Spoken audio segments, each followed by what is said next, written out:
What? You son of a bitch.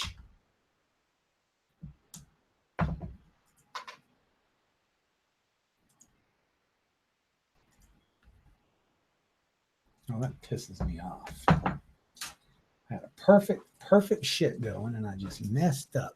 They're watching. Oh, I know they're watching me. I don't care. They'll get there.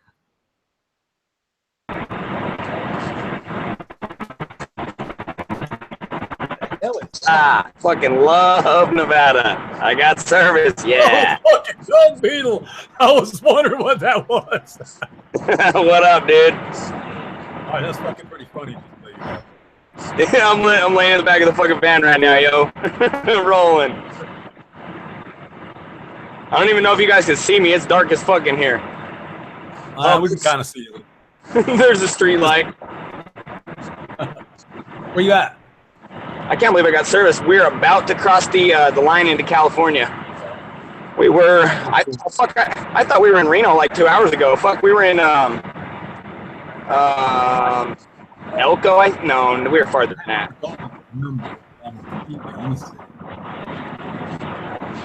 Shit, I'm breaking up. Yeah, you're hella static. Okay, all right. I'll give you a call as soon as I get there. I'll text you and then I'll call you in the morning, brother. You're good, man. You're good. We'll see you then, okay? Cool. We'll talk soon. All right, buddy. Be safe. All right, later.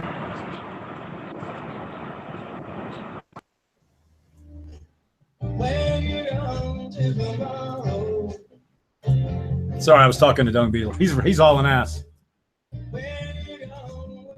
Frigoli, I sent you a link. We're just bullshitting tonight. Listen to some music. Smoking some, what did I say it was? Blue light? Blue night. Blue night. Blue night from a weed nerd. It's actually really pretty rosin. The reason it's dark is because it's so thick. If I spread it out, it's pretty nice. Tastes really good. Yeah, he'll be here tomorrow. We'll put him on video tomorrow.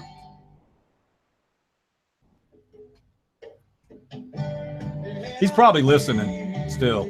So if you're listening, Dung, we'll see you tomorrow, man. I haven't got the day boxed out. What we got tomorrow? Dung Beetle, pretty much, right? Yeah. I said something else. Something. Organic gas. Oh, no, the weed's coming. Yeah.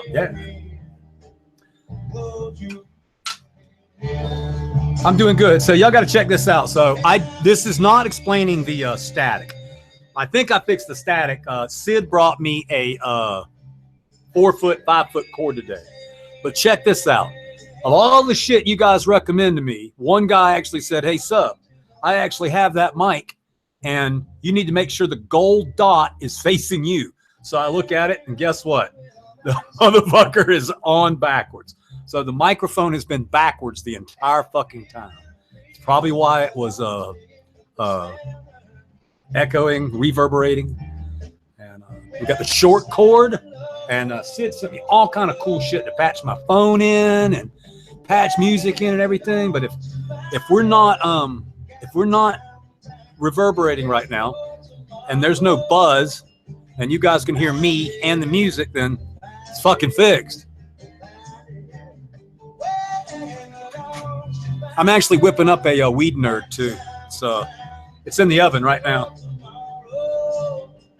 Yes, that's why it was bassy as fuck. I had the mic turned around, it was facing the goddamn subwoofer.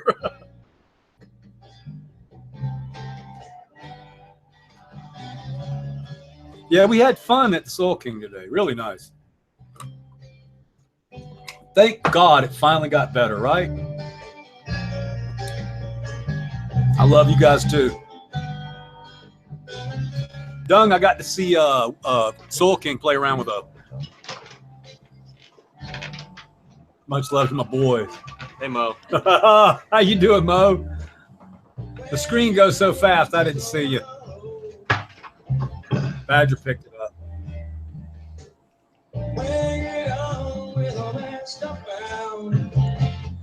I'm fixing to do some hits, and then we'll I've got some jokes to tell you guys tonight.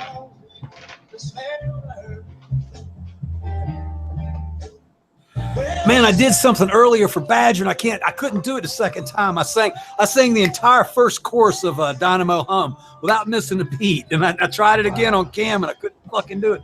Pisses me off, man. Just met a girl named Dynamo Hum. Couldn't. Nah, I fuck it up every time. Try too hard. I try too hard. Growy, hey. Hey, how you doing, buddy? Good to see you, man. How we doing? And it's Frigoli. How you guys doing, man? Good afternoon. We got people in the channel tonight.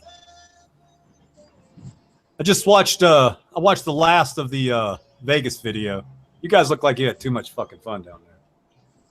I tell you, it was a gas. Bader, he made it look like a TV commercial there at certain points as he was driving through the city. Really good at that shit. Fuck, it was outstanding, dude. I was blown away. Had a lot of fun, but I don't know, man. When you only get like, that one day in an event that you're stoked about for weeks going, man, it's like a big letdown. You know that. No, I understand. And then, I got to tell you guys that, you guys did a really good job putting a nice spin on it. You let everybody know that it was sandy and windy as fuck, but you didn't whine about it being shitty or anything. You made the best of it. So you put a really good light on it for the High Times crew, which is always good. And it sounds like you guys had a good time the first day. Well, like yourself, most of us are seasoned vets. We know what this is about. Yeah, the world's watching, So yeah, it was good day. Went up and saw the Soil King and got all kind of cool stuff. Got some new insect frass. Found out something pretty interesting. Learn more every day hanging around these fucking nerd till guys. So we have insect frass and we use it, and we got it for some pest control. Find out it's pretty good bioavailability for nitrogen. Well, then we're talking to this cat today, and it turns out there's different kind of fucking insect frass. There's different bugs and shit. And some of the insect frass is a better pest deterrent than the other ones. So what we got today was like a black bottleneck fly fucking frass or some shit.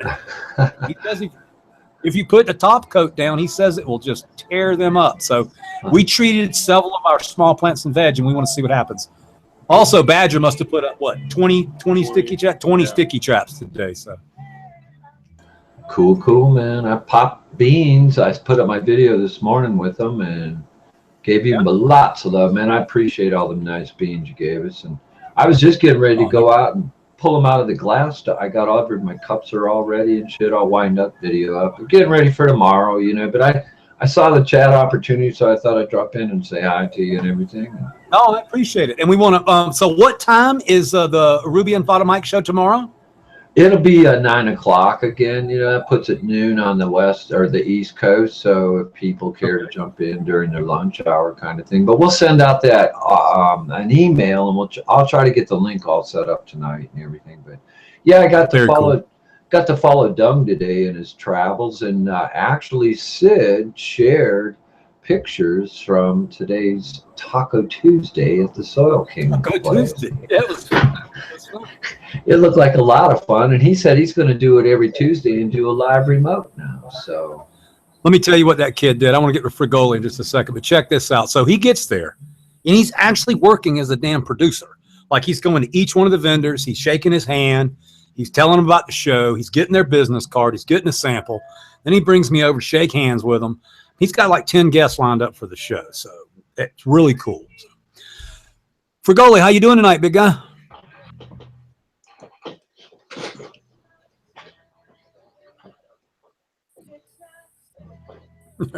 He just keeps looking at us. What's up, Tony?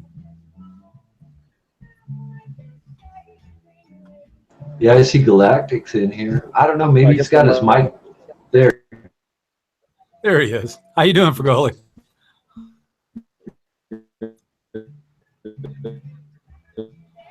You'll get there. The substance insect frass that is essential to turret is called chitin. Yeah, and the guy was telling me there's more chitin in this. We can't hear you, Frigoli. You're dead. No sound. There you go. Are you there? Are you there? Can you hear me now? He's just talking his ass off. He looks good and he's moving his lips, but I can't hear shit. Yeah, did Tony you eat your brownie? He's a handsome guy. I hear the women are lined up, like watching off the side when Frigoli's up there. I guess he's got them like 3 or 4 deep, they tell me, and they're just waiting for him. He's back east somewhere, and when he gets off, man, they're all dragging him out. He's like a rock star. Awesome. Tony, how you doing tonight, buddy? Everybody's a panel skating on me. Pretty good, man. Pretty good. Sit down. Doing good. How are you today? You know, I am doing pretty damn good. I got to hang out with Mendo Dope and eat some tacos. And the Soil King is the most enthusiastic human being I have ever seen in my life. He's worse than me. So, yeah, good people. They tossed me 11 bags of Soil King Big Roots. Wouldn't let me pay for it. So, pretty much we're a Big Roots guard now, right? So, yeah. All right. How much food is in that bag? You guys are fixing to load the Vortex, yeah?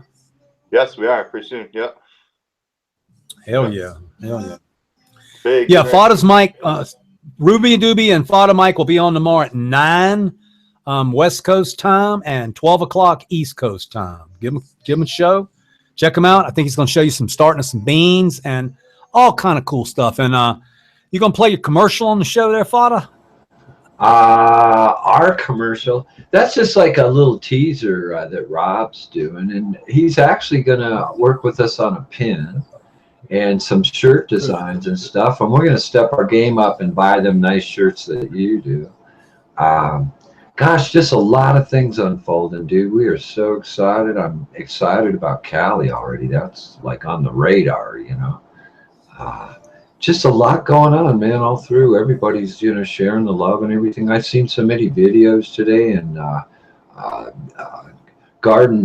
Green Jeans put up a live video today for a little while, too. It was pretty cool. So, man, this is really turning out to be quite a bunch of good people and a lot of knowledge they're dropping on those LEDs, man. I think I'm sold. Well, between the guys on the Grow To Roundtable and my panel here and the amazing fans we have, which are all our fans. They're your fans, my fans, Grow To Roundtable fans. I've learned so much in the past 4 or 5 weeks. I mean, I learned enough to order cover crops and nematodes, and it's not that I didn't know about that stuff before, but you guys are addictive talking about this shit all the time. So I kind of can't wait till I can get down on the floor with my video camera and shoot some cover crop.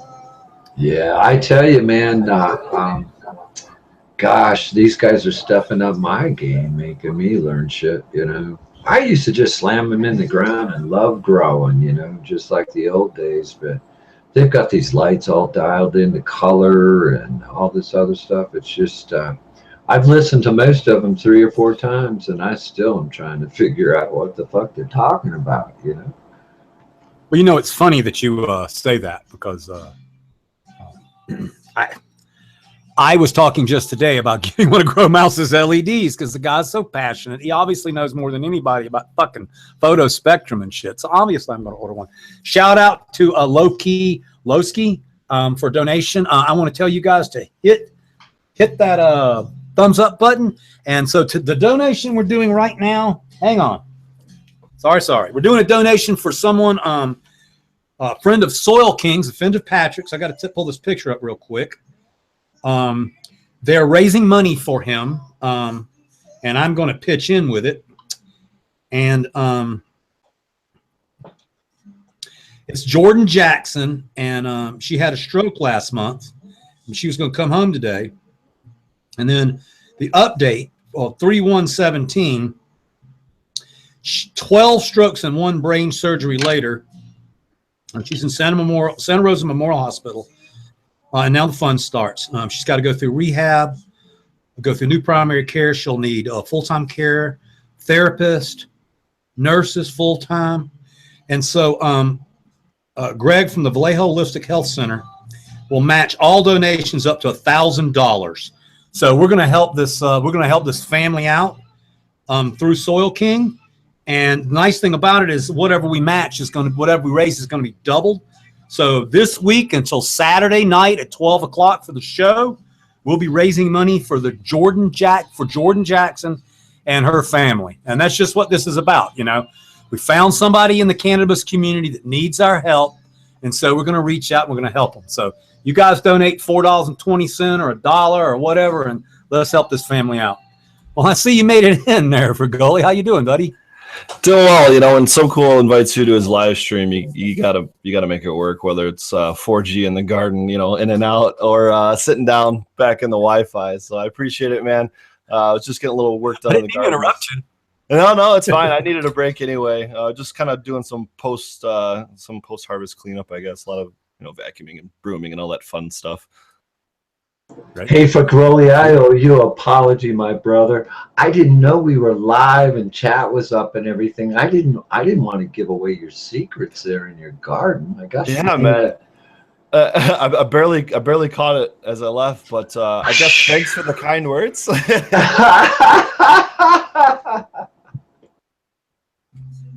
Thank you, Stink Bomb. Much love to you, Fagroli. Yeah, you know, we all need a hash queen in the garden, so. Right? Yeah.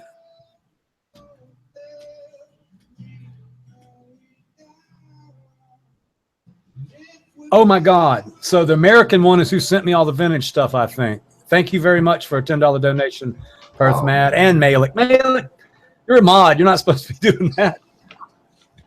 Malik, by the way, Malik likes to just mod. There he is. He came in. What's up, guys? Cheers. What's up, man? Hey, how you doing, buddy? How you So doing, yeah, we had Sultai? some fun today. We went and hung out with Mendo, Dope up the Soil King. Man, I'm telling you, dude, he's the most excited guy I've ever seen in my life. But he was flying his drone inside the warehouse.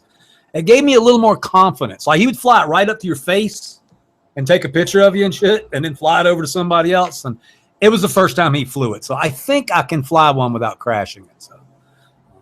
Very cool. Look, And if not, we'll get a great video. So. Heck yeah. What were you doing in the grow room tonight for Goalie?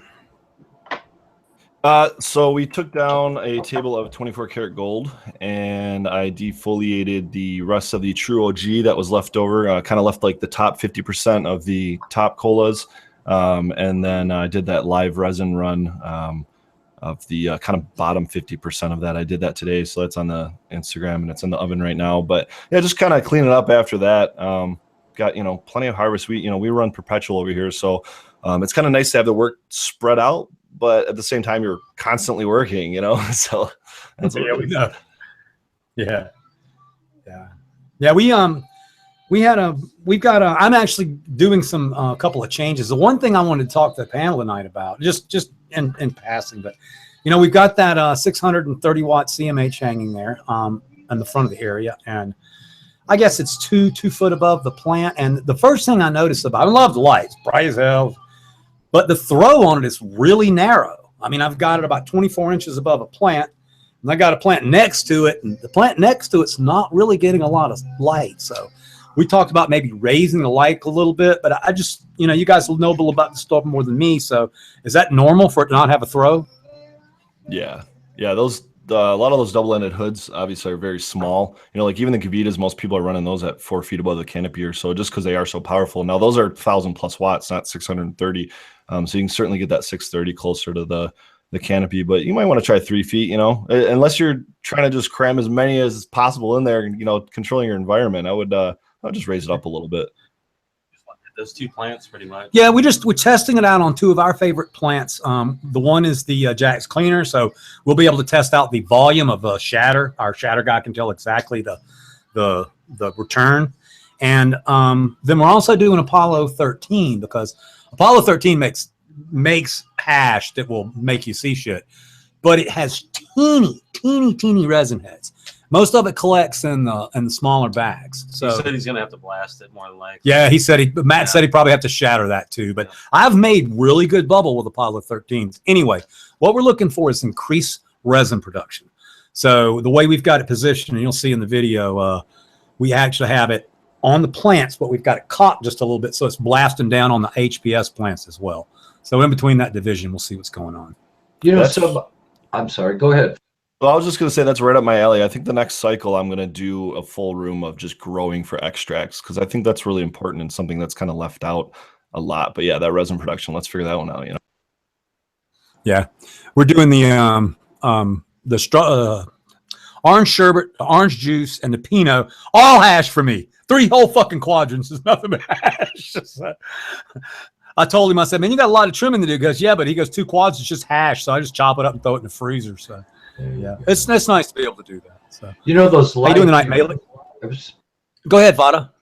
Well, I was just going to touch on those lights. A couple of grows, some close friends of mine have. They noticed the same thing. They wanted a little better yield, but what they ended up doing is put them on movers. They just put them on short little mover paths and kind of moved them about the room, and they got a lot better yield out of them. The first time they ran them, just still, and he said the same thing. The footprint's just not there, but I understand their concept and everything, and people are getting good results. But yeah, I just put them on a couple movers, just moved them about. I think he had 3 on a rod. It moved back and forth. I don't know. It was pretty neat how he did it, but that's just one angle. Move the light about. Seems like you'd have to have 6 in our room. Yeah, that's what Badger was saying. Without light movers, our room would probably require 6 of them instead of 4 HPSs. But I'm using it for a different thing. I'm using supplemental, so we're excited. Oh, okay. Hell, if that's my ass quadrant, go for it.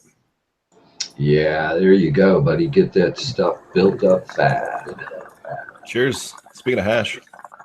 Really, man, that's looking good to me too. This kid gave me this.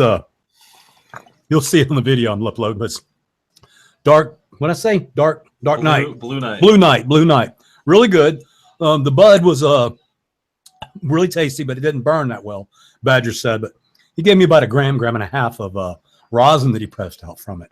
It is really, really good and really tasty. So, and I learned something. It's dark rosin, and you would think dark rosin was bad, but it's not green rosin. Now, people hand me green rosin. It's fucking nasty. This is like the color of Coca-Cola, and it's almost translucent. Yeah, that green. That's not a good sign. You don't want the plant. You don't want the plant stuff in there.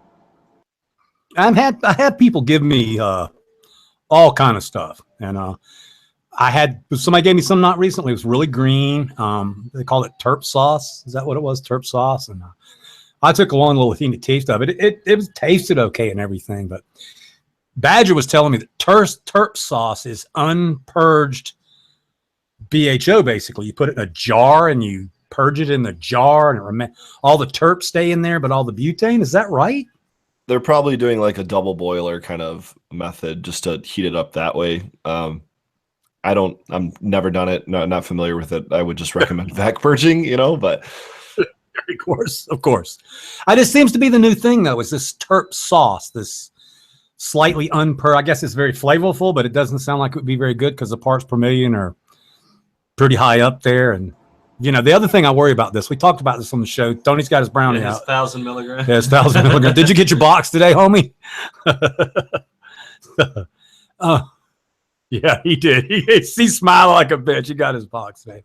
Anyway, apparently people nowadays are not caring that butane is in the parts per million. This is where I was going. A lot of people are still buying butane that's got a bunch of shit in it. Most people aren't buying N-butane or medical grade butane. That's why they have thousands of cans of Vector. So anyway, not going to go there. Yeah, to go there because you can distill it. I started off with kind of the low grade stuff. Well, I started off with cans, but you got to start somewhere, right? And it's definitely a learning process. But now I've got a closed loop and I can distill my own butane. So even the N-butane stuff I'm purchasing that's American made and all that good stuff, like I'm still distilling it, and you still got to do that. But it's there's a lot of levels of doing it right. Yeah, and I got to tell you, so I don't smoke shatter because when I first started smoking shatter, it was all contaminated. It was fucking Tane soup. Just like everybody else, I started with PVC. Then I moved up to an O'Neill stainless steel tube, but we were just blasting it into bowls. And then we'd leave the bowls sitting out in the sun and we'd scrape that shit up. So when they told me I had lung issues, obviously I stopped smoking any kind of BHO and I prefer non-solvent water hash. But every once in a while, Skunkworks will bring something over for Badger and it's fucking see-through. And this guy's a chemist. He went to college, so he understands how to make the shit. and his stuff tested, 0.00001 or whatever the hell. This is my point. I actually tasted it, and it was so damn smooth. Now, I don't know how good it is for me smoking it, but it was actually smoother than some of the Franzen I taste. And he said that's because it is that clean. And it sounds like for Goli, that's exactly what you're doing. You're distilling your own butane so that it's spotless using a closed loop system, and T-waxing, you're getting it that's down a huge portion of it. You're not going to have all those fats and lipids and get like that, like kind of grimy, whatever taste to it. Just your starting material, that's important. Tricky D's showing a nice golden slab there. Check out the Instagram today, because at Frugoli, that golden slab that you can get from live resin is like, I can't get it that clear with cured stuff, but you still definitely get a better taste with the cured stuff, in my opinion. Some people like the live resin better, but not me. But yeah, 000 ppms. You can get there. I've seen it in my own test. You definitely lose terpenes and THC along the way. Certainly depending on what temperatures you're purging at and everything. But you can get it down to as clean as cleaner than a flower, in my opinion. You know what I mean? Because there's no tar, there's no combustion, there's nothing like that. So you just got to get it there, and a lot of people really slack in doing that. Yeah, and it's hard. Like, I'm not a consumer, I'm a producer, but I am a consumer of several things. And thank you very much, Guido. That's awesome. I'm not going to bust anybody out, okay? But today I was at Soil King, and there was a gentleman there, and he had large containers full of bud that he had purchased down South California. And it was a very, very well-known, huge grow. They're on Instagram every fucking day. They're on Facebook. Massive company. So he poured it out. I was excited. I was like, oh yeah, I've been wanting to see their shit. So I poured it out in my hand. Little round balls of doo-doo with no resin on it. And I'm like, you motherfuckers are rolling your goddamn weed. And I did not expect that. So the kid was fairly young, and he's like, what? What do you mean rolled? So I said, well, let me have another one of the containers. So he gave me another one. I poured it out in my hand.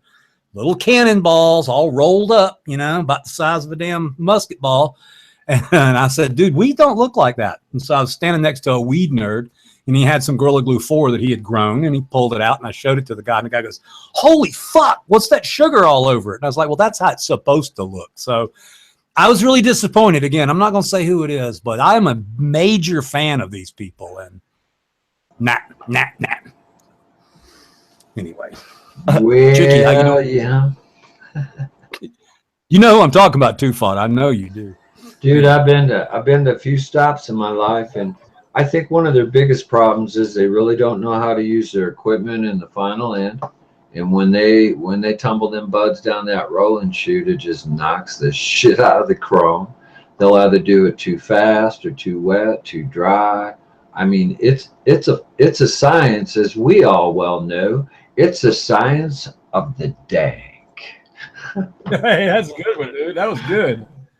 Tricky, how you doing tonight, big guy? I'm good. Blasting off that dab of rosin I just did. I'm sure you saw the new press station I got back here. I put that thing to work hardcore yesterday. It works good, yeah. Oh, yeah. Loving it. Way better than the hair straightener method for sure. I gave up so quick after trying that, man. It took me 2.5 years or something like that to get a rosin press. And I went through 30 grams of dry sift in an hour pressing that stuff out. But man, I think it maybe took me 20 minutes to an hour to give up on that stupid hair. It's such a pain in the ass. And you can't control the temperatures. I love being able to put that bitch at 170. It stays right in between 169 and 171 perfectly. So, man, yeah, I'm loving that thing. And yours is electric? Or no, yours is pneumatic, right, Tricky? It's a jack press, like a car jack. Oh, you just jack it? Yeah. Okay. I can handle that. You're the one that told me the electric ones just slam shut, right? Yeah. It's 20,000 pound. They just slam shut, but we don't want that. Yeah. That's like I think those are called the pneumatic presses, but they have like a button. You just kind of hit the button and it'll just, and you can kind of control it, but it's not nearly as much as like the hydraulic ones that Tricky D and I have. And you can, I don't know how many tonnage or PSI yours goes up to. Mine's 6 ton. Say again? 6 ton. Okay. Yeah, so that'll probably be about like what 3,500 psi or so. So you can really get some squeeze going on, but they got 2010 presses and stuff out there commercially available. It's just time, temperature, and pressure, man. It's an interesting game to figure out. I'm very new to it, but I'm having fun. The dabs are delicious. Well, so you bring up a really good point, okay? And you can answer this because you're right in the stage where I want to be. So my general take on this is I've seen the really good shit online and I've seen the really nasty stuff online, and obviously there's going to be a learning curve to get to the really good. So, I mean, what is that learning curve? I mean, a couple of months making some fuck ups and then you get good, or does it take as long as learn how to grow? Or, I'm saying, what's the curve? Well, I think if you have any kind of basis of doing extractions, like you understand resin production and resin heads and how like different micron bags work and the difference between fresh frozen and, dried cured buds and, maybe pressing out flour versus dry sift. Like once you start learning those things, you kind of have a nice basis. But it's just practice, like I, for the first time today, pressed out some fresh frozen True OG, just straight nugs, that I harvested 2 days ago, that I blasted today. The rest of it was just kind of like leftover handful. I tried it. Oh, it was gross. It was disgusting. It just started literally squirting out what I assume was water, along with like bits of maybe some terpenes and stuff, and just flooded all over my rosin press. And I'm like, all right, I'm going to try this in a different micron bag. I'm going to give it, got to try everything twice. That's something I learned from Amazing Brew. And I did. It did the same damn thing. And I'm like, I'm going to go back to dry sift because I know it works, So it's a matter of learning. I don't know if it could take a month, could take a day. It just depends on kind of like what production you have and what you have laying around, I guess. Gotcha. So luckily, those pictures of those the purple heads I got in the garden right now, right? Yeah, for sure. Show them up, Tricky. Let me put you up. Let me get you up here. I'm going to try to press me some purple rosin. My God, dude. Now you make the hash first, correct? Yeah. Are you pressing flowers, or you make hash and then press? I'm making bubble first. Right. Okay. Gotcha. And stupid questions, but I'm learning. Are you letting it cure at all? Are you letting it dry out really good for 3 days, or do you just go right? I just let it dry. I do a dry trim. So as soon as I trim, I figure it's dry enough. No, I meant your actual bubble itself, the bubble cake. Oh yeah. I totally let it dry all the way out. Yeah. You have to. Okay. And is that coming out purple, or is this the first time? This is the first time I've had this, so I'm pulling these down in about a week. So I'll be able to see here in a couple weeks if I can get me some purple rosin squishes. But that shit's awesome though, ain't it? Yeah. Thanks, Fresno nerds, by the way. We'll see you soon. No, it is really pretty, and it leads me to a couple of things. So and you guys are any of you hash guys are welcome to this stuff. So the ace of spades turns completely purple. But the heads of Skunkworks told me it's sticky heads, so the hash doesn't return very good. But I have not seen anybody blast ace of spades or plushberry, and I wonder if the colors will come through it. The water turns completely purple when you make bubble from it. If the hash is coming out purple, like out of bubble, then it's definitely going to come out purple in your BHO, or at least a certain tinge to it. That's why I've noticed if I chop my plant like 2 weeks earlier, I've done, and this is part of what I'm talking about in growing for extractions. I think if I flush a little bit earlier, like really put more production value into the front end when the resin production kind of happens versus the weight not kind of on the end, really push for that, then I get an earlier chop, and the trichomes maybe don't mature as quickly, so you're catching it like pretty much right before you get like 1% amber, and you get maybe a little bit less maturity in the trichome heads and everything, but man, that color, like you'll get almost a white sometimes, or like a real pale yellow, like the wall behind me looks. Gotcha. That is, and the other thing too, because like somebody for me that's just learning this end of it, and I know that sounds stupid, but anyway, that's my bubble my whole life. Rosin things kind of a little new to me, but my point was, I see really clear stuff. Skunkworks prefers to harvest just a little early, so it's his extracts and everything is just really clean. But then sometimes you see some dark like this. That doesn't mean it's bad, because the heads were maybe darker, the strain gets more amber in it. It's the green stuff that you really got to watch out for. But I guess my point is it can still, this stuff is the color of Coca-Cola, and it's awesome. So that means that was the color of the resin, correct? Not necessarily. If that material gets warm or you blast on a hot day without a de-wax sleeve, I've straight up blasted doo-doo, people. So now we're talking, instead of this pale yellow, we're talking like, getting close to maybe the color of my beard, not the wall behind me, but it's like real dark brown. Okay. And that's not what the resin had. It wasn't like, I just harvested late and it was 89% amber or something like that. That was the material that got hot. And every time I blast without a de-wax sleeve, it looks like that and it tastes like fats and lipids. Sub, I hate to do this to you again. You sounded great up until 2 minutes ago, and your fucking mic's fucking up again. Yeah, I know. I've done every fucking thing I know to do. So if it's cracking, it's cracking. So, hello. Stop cracking, bitch. Cracking still? Yep. It sounded fucking amazing up until 2 minutes ago. Plug it back in.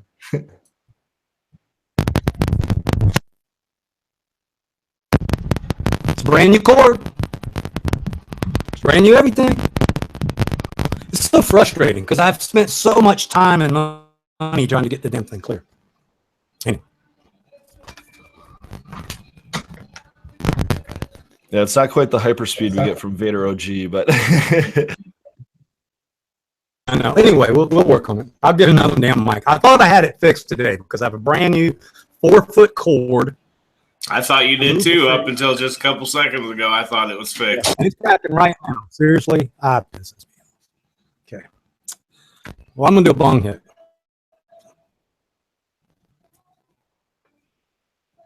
Please stop telling me what the fuck it is right now, because I'm going to throw this motherfucker in the river. Pour water on it. Seriously. I mean, seriously, the mic is facing the right way. The cords are all hooked up. I just don't understand what could have changed that, unless it is just legit your connection doing it, like your internet connection. Yeah, that's kind of what I'm thinking, because you're actually kind of fuzzy right now in the video quality too. So I'm wondering if that went. I guarantee that's. Guarantee that's what it is. We know, because if I turn off the channel right now, it'll go clear as a bell. Yeah. Are you on Wi-Fi or are you hardlined? Oh my God, no! Bounce us off 3 satellites. Okay. We're fucking nowhere. Yes, it is my internet connection, and if it's horrible, y'all let me know and we'll kill it. But I did want to actually talk to Tony, who's sitting over there eating his brownie. So, what's up on the testing block for Galactic Gardens, big guy? What you got? What's coming my way, homie? The weed nerds want to know. Well, I got one right here. Look at this thing. Believe it or not, it's beginning on its 6th node now. This is Gorilla Glue 4 times locomotion. This was a seed that I threw in the bottom of the pot. Mom was growing. I just picked it out of the bud and threw it down there. She grew it. I took it home. This thing is, you can see, not very tall at all. Already on 6th node, getting ready to show me its gender. So, pretty excited about that. Awesome. So what else do you have? Let the weed nerds know what you have coming to the testing block for us, please, sir. Oh, right now we have some crosses we made with the new locomotion male that we have. We crossed it with the Black Lime Reserve Mom. I call it Mean Lime Pinot. Crossed with a really nice sticky Gorilla Glue 4. We also hit Bo's AK-47 with that. So those are drying now. They've been shucked and they're in bowls drying. We're getting ready to load the Vortex run. That's the next male we're running. We're going to hit the Black Lime with that one, the AK, and my Island Sweet Scott. Awesome, dude. I tell you what, I smelled some locomotion from Mendo today with Soul King. It's like a nose full of freaking berries, dude. Nice. I was really glad. Yeah, no, very. Yeah, I'm very excited about this new male showing through on this one right here. Like I said, she's 6, getting right on her 6th node already. And that thing is holy shit, your plants are short. What light are you blasting those things with? Yeah, right. Good thing. The internode is brutal on that thing, man. Good job. It's got a 1300 watt metal halide, 1.5 foot above it. So actually, that's what it looks like. It's a lush vegetator.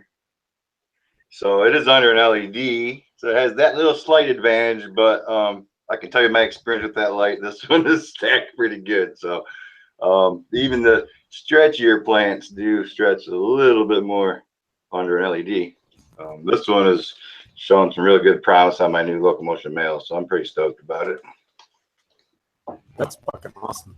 Well, I'm going to tell you a little thing we were talking about the other day, and I actually want a Malik's idea on this, and I don't know how to do it though, because some of you guys actually live where the stream is a lot faster. So if we could be streamed from somebody else's place, that would be freaking amazing. But the problem is I'd have to give one of the guys my account, which that's not a problem. But because of the way Google works, my Google password, my YouTube I mean, all the damn passwords are all the same. Your Gmail, your Google, your Hangouts, your YouTube, it's all the same password. So I don't think I can do it. We're actually talking about maybe feeding it from Doug's house and letting me come on because he's got a better connection. So I know for a fact now, it is the fact that I have two ways to connect to the internet. One is direct satellite, which I'm using now until it gets to 25 gigs. And then the other one is a connection that bounces off my neighbor. And it seems like it works better. So Saturday night, I will be on that connection. The hard thing, Sub, switching it over from streaming from Dunk's channel would be getting everybody to follow over there. You know what I mean? Everybody that comes in here would have to go to Dunk's channel from then on. It would be, man. I would just hope we wouldn't have a lot of fall off. Is all I'm saying. You're right. And I've looked at even getting a T1 up here. I live on the top of the mountain, and the mountain is made of rock. So they can't run lines anywhere. I can't run a gas line into my house. So it is what it is. But yeah, that's what the problem is there's this. So they're all streaming through my shitty internet connection, and there's 1, 2, 3, 4, 5, 6 mods in here, and they're all streaming. Anyway. Yep. Well, man, you're sub cool. Just call Charter and be like, look, bitches, I'm sub cool. Come run me a poll out here. Right. I had something funny happen today. I was telling Badger. I actually got recognized as the weed nerd and not sub cool. So I was at the event today, and I walked up and down and asked him a question. And I said, I am sub cool, and I am. And he goes, I said, do you know who I am? And he goes, do you know who I am? He was just joking. I said, well, anyway, whatever. So we messed around, and a little later on, I was standing there, and a guy came walking up to me, and he goes, weed nerd. And the guy looks at me and goes, oh, I know you. You're the weed nerd. So that's kind of cool, man. Nice. Did Father Mike take off? He had to go do something, yeah? He said he had to go to water the plants. Cool. It's that time of the evening for us all. Right. I think you guys will be, man, my garden is really happy. Let me give a shout out to Badger. Excellent job. Even through the Berger debacle, which is, I'm not trashing the guy. The soil is zero amended. It's sphagnum and peat mixed together. It's not soil. It's something else. But it's binder. We had some plants that look like shit, and we got them transplanted in the Soil King's big roots, and they look great. The entire garden is happy now, except for one pissed off Jack's Cleaner clone, and I've got it backed up in 4 locations. But I mean, we're on point right now. Everything is praying. When you see the video, everybody's like, ah.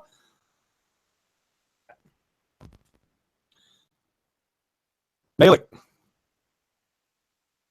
He took off. It's about time for me to eat a peppermint patty. Do you eat Medibles, Frigoli? Yes. You a Medible guy? Oh yeah. Oh, you are. Yeah, I definitely make the kind of the sweets though. My culinary arts lean me towards like things like peppermint bark, which I still need to edit that video from December. Yeah, Christmas time video. Now that we're 4 months late, maybe we'll do a Christmas in July episode or something. But the cereal bars, big fan of those. Fruity Pebbles, Cinnamon Toast Crunch, those are my kind of go-tos, I guess.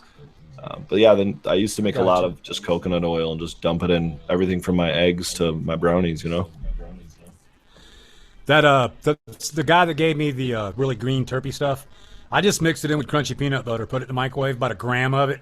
It's awful to eat, let me tell you, man. It's like, but you just choke it down real quick and drink some milk, and I was fucked up, let me tell you.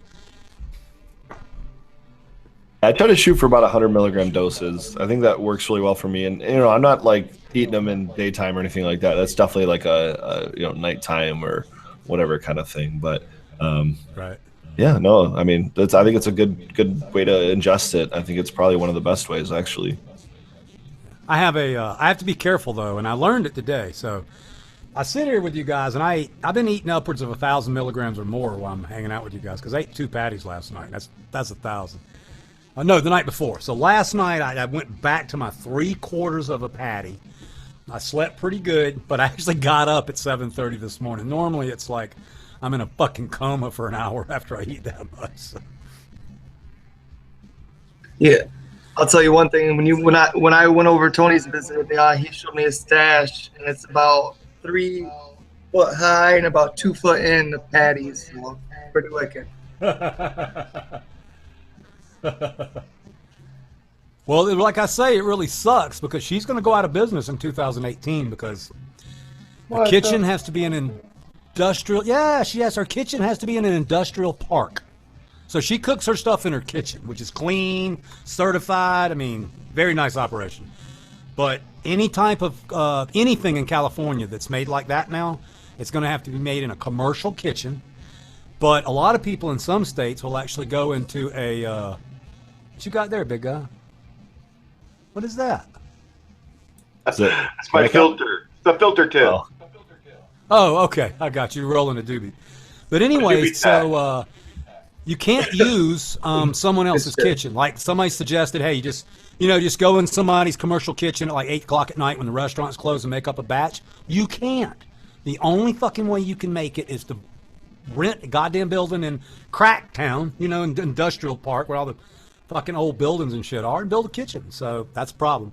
Extracts the same way. Talked to a couple of people the other day. It looks like you're going to have to spend close to $100,000 on an extract facility because you're going to have sparkless switches, sparkless motors. You're going to have fire suppression. You're going to have security. You're going to have camera. So basically, you got to have a scientific laboratory to make resin, and that's going to, hash, and that's going to take out about 80% of the people that make shatter and blast. Well, does that include solventless, too? Or now, solventless has a different category. It's different. Yeah, I understand all the regulations. I certainly don't necessarily agree with all of them, but I think the lack of being able to go in and use a commercial kitchen, just to kind of like lease it out on the weekends or something like that. Like I know a lot of people that do that to make their own kind of home baked goods or like their own niche market kind of goods and sell them like at the gyms and stuff like that, whether it's protein bars or whatever. And I think that's great that you can do that. I understand the cause for concern with maybe some like cross contamination type situation, but if you got your own bakeware and stuff like that, it doesn't take much.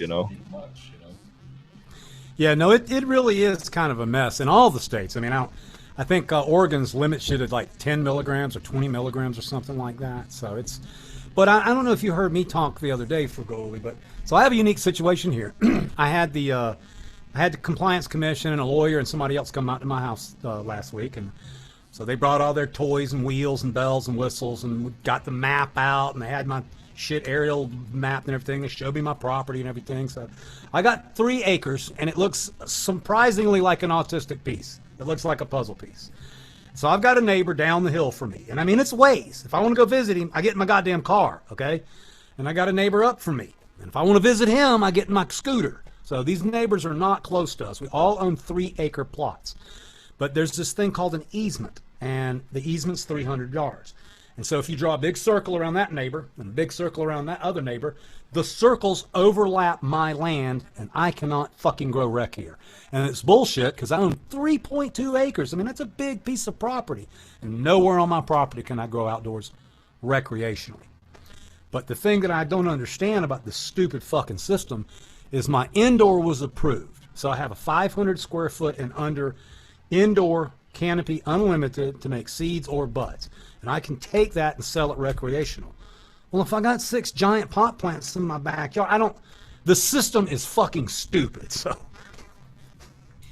yeah, unfortunately we have probably too many people trying to write these laws, and like I think we need to kind of more focus on it as if it were like a tomato plant or like it's a cannabis plant, or maybe like regulate it like caffeine. You know what I mean? It's just overregulated and overwritten, and everyone wants to have their hands in it. And it's people need to recognize that you can grow this anywhere in the world, and anyone of pretty much any background can grow it in their backyard or their closet. And until that point where everyone can safely grow it in their backyard, it's going to be a continuous fight for this push and pull. What can we do? What can't we do? Where can we do it? How much money can you make? It's just going to be a mess. But fortunately, I think we're, that snowball's rolling. It's rolling in the right direction. I as much as I was just whining, I mean, I did say that I can grow 6 giant fucking pot plants in my backyard legally. So it's okay. It's okay. It's good. It's slowly but surely, like you've definitely seen more of it than I have this fight, but like, I don't know if I'm going to see the end of it. We'll see. I tell you what, it was not refreshing. I don't know the word to use for it, but when I was up there today. So one thing you get when you go up to Northern California and you hang out with these people is almost every fucking body in the business has done time. They've been busted. They paid to be where they're fucking at. And so you can look at it one way. You can look like you're stupid and got busted, but like my bust, are you kidding me? I lived in Florida and I was producing the best weed that I could produce and picking it out on the street. They found me and like that. It's not that hard if you're good at what you do. So anyway. Malik, did you pick up? Did you have a little question thing up there? Did you post it tonight? I'm gonna be here for a little while. I'm gonna go eat a cookie. I don't, but I'll get it all set up though. No problem. That's cool. Sid, I told you about Sid, man. Sid was awesome today. He's got that looked exciting. He's got the God damn it, Bochi. Come on, help me out. The Grow Kashi. They were there today, so he told me something that I really enjoy learning, and I'm trying to learn this, but this is what he was saying, and I want everybody to chime in on this. Shut up. So basically, you do your cover crop, and then after your cover crop gets established and it pulls the nitrogen up and everything, then you put some more soil on top of it, and you make kind of like a little lasagna. And then you take some Grow Kashi, and you put it on there, sprinkle it on there, and then you plant some more cover crop, and then you put some more soil, and you build this lasagna. And the way this guy was describing it, he's like, the soil gets better and better and better and better as time goes on. Now, I'm not going to have fucking roly-polies in my soil, but I do understand healthy soil. So does that sound like a proper way to use that Grow Kashi? Yeah, perfect.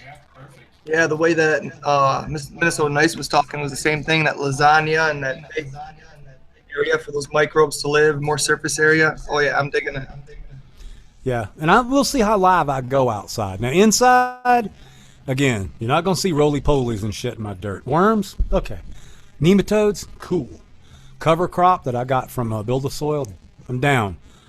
But, yeah, I would freak me out if a lot of bugs were in my soil. Inside. Outside, I'm cool. Let's get it You'll going. get there, Sub. You'll get there. There's always a new bug that you'll find, though, and it's like, what is that? What is it? Do I like it? No, I don't know. Man that's running around in your garden, fucking. Tarantulas. It's freaking me out, but it's fun. Yeah. And again, we talked about this the other day. I mean, if you go back and you look at this is not new. It's just that we're doing it in pots, or we're doing it in containers of some types.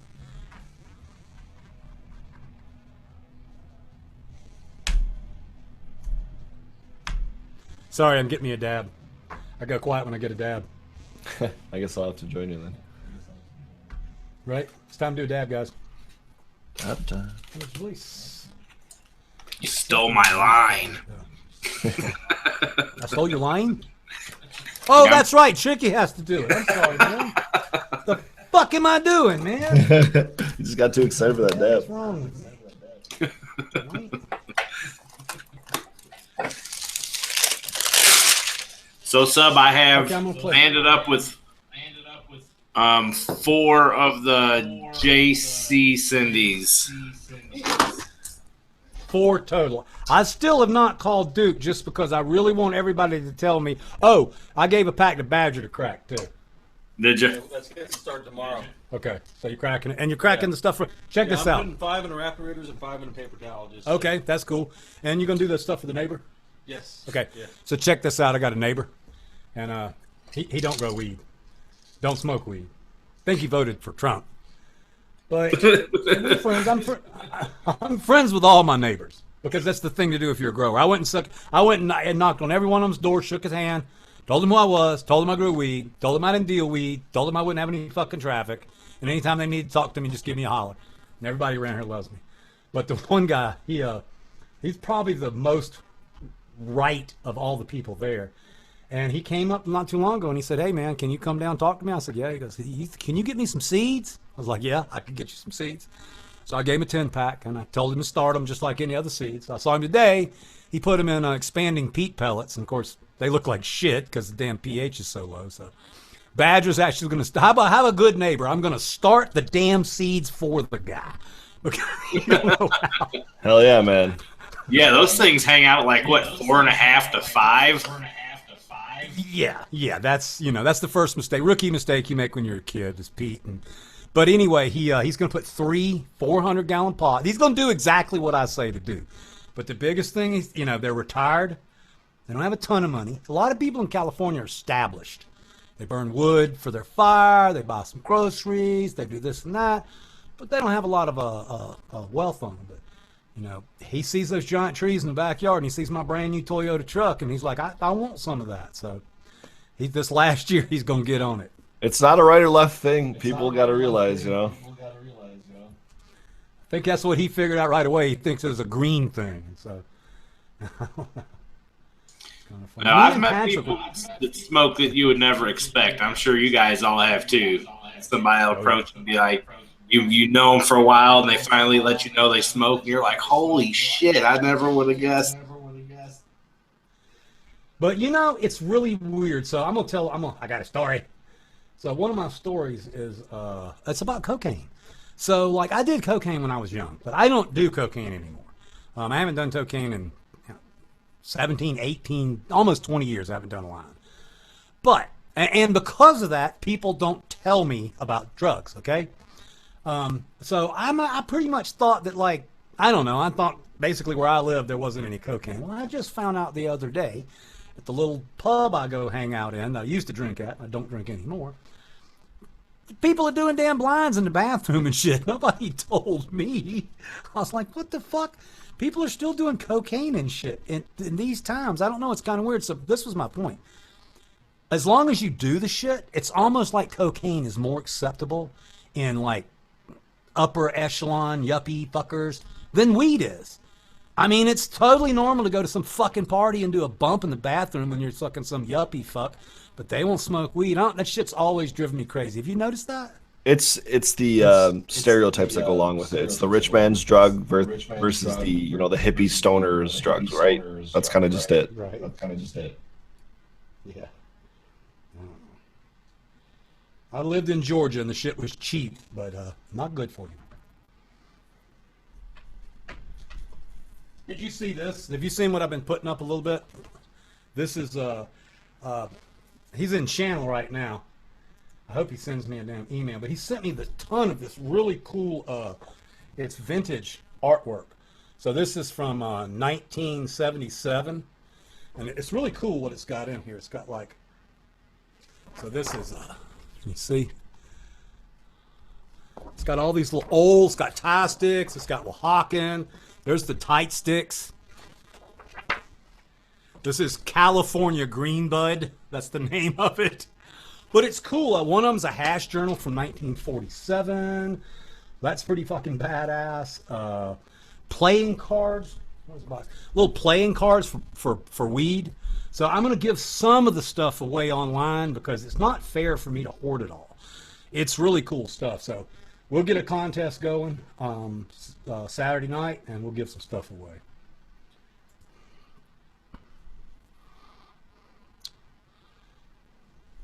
Here, I'm going to go get that box. Hang on one second. Oh, we have to do a bong hit, though. We didn't do a bong hit. Oh, right. Let's do bong hit. We never got to that. I may have snuck one in during your story. Oh, okay. Well, that works. That works. You know. Not that I can't take another though. Let's be honest. Right. I'm really enjoying this rosin this kid gave to me. It's really good.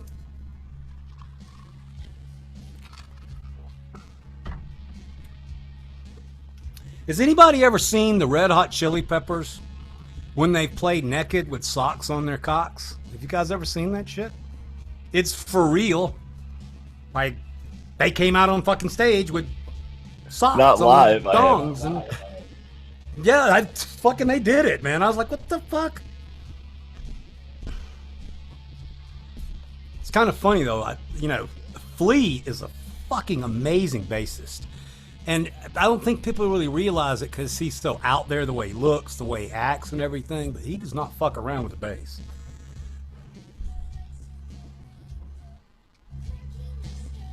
That'd be a hard show to pull off for sure.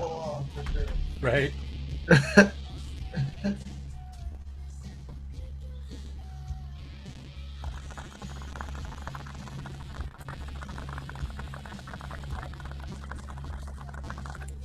Oh.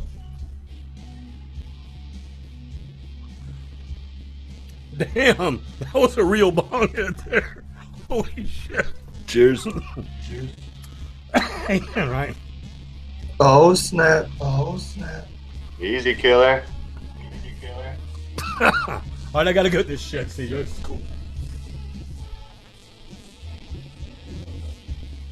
So what are you guys cheaping on tonight? I believe I got that lime skunk nug run in my my pipe right now. Okay. Smoking plushberry This is again. This is my absolute favorite. Smoking Tony's plush check berry. this out. Fire.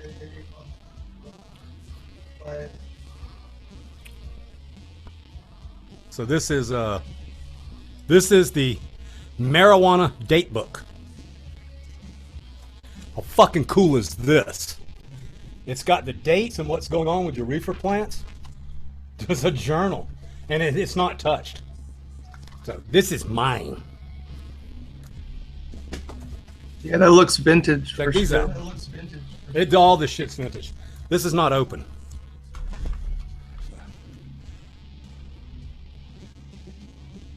They're player cards for reefer. How fucking cool is that? That's really fucking cool. Gotta catch 'em all.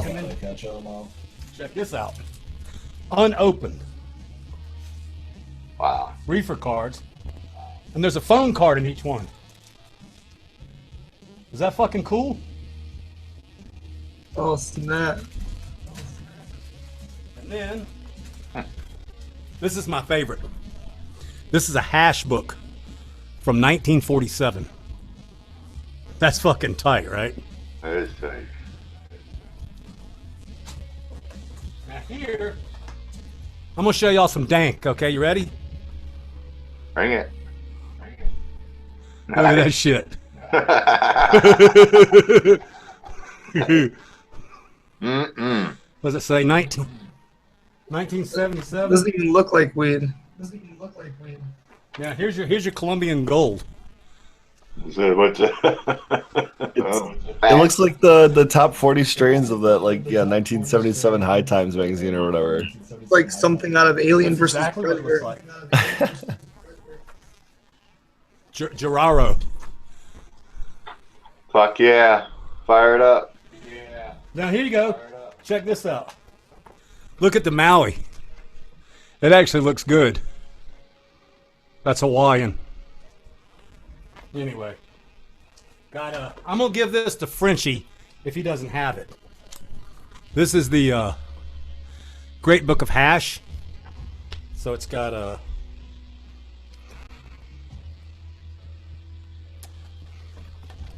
every page is packed with how you make traditional hash. So I thought it'd be a cool gift for Frenchie. That's a good idea. Fucking nice gift, right? Fuck yeah. Yeah, he should appreciate. He'll appreciate that, I'm sure. Oh yeah. Playing cards. Who would have thought fucking playing cards?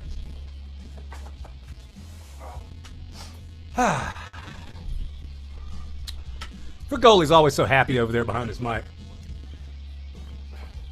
Can't help it, man. It's always dab 30 when we're live streaming.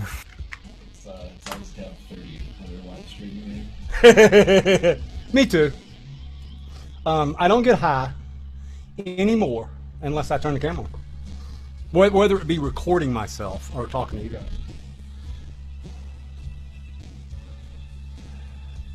All right, all that moving around and shit, I'm out of air, so somebody else needs to talk for a second. So how was your guys' evening?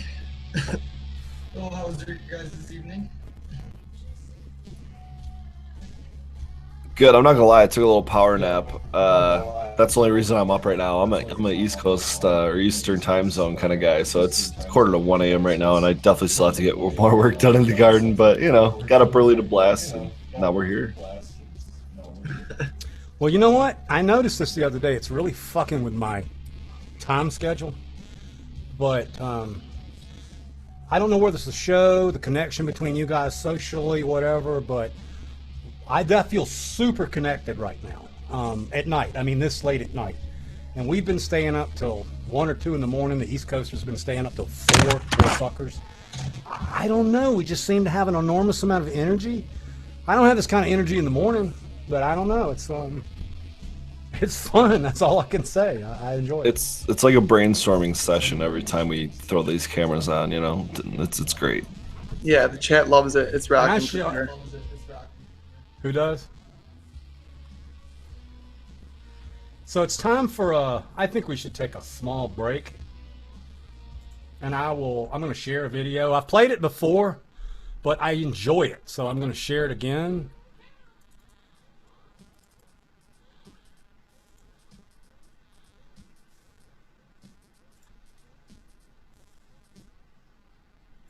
And everybody smoke a bowl. I'm gonna go to the restroom. Everybody go to the restroom. But check this video out. This is fucking hilarious, dude.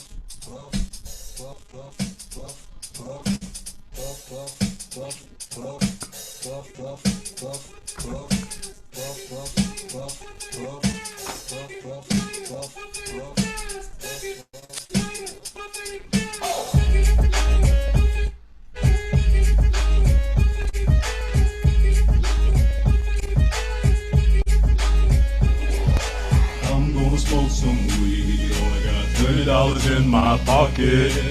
I'm a hunting, looking for a pot shop. This is fucking awesome. Walk into my house like, what up? I got some good pop. I'm just pumped up, got some herb from the pot shop. Ice in the fridge, it used to be frosty. My friend's like, damn, that's a stone ass donkey. Rolling in hella high, looking like it's FIFA time. Dominating all my friends as I eat some chili fries. Draped in a snuggie with my girl sitting next to me. Probably should have had a big gulp full of iced tea. But shit, it was 99 cents. I'll be blazing and smoking, about to go and get some munchies. Passing up on those Cracker Jacks, Reese's Pieces and where it's. I gotta get me some soda pop. Cottonmouth has been creeping up, but can't remember where I put my keys. Yeah, that's what's up. I'ma take your grandpa's ride. No, for real. Ask your grandpa, can I take a 65? DeVille cruising to my local Publix. Nothing better than rolling with 2 super fly chicks. They have frozen burritos. I bought frozen burritos. I bought some Ben and Jerry's, and then I bought some Cheetos.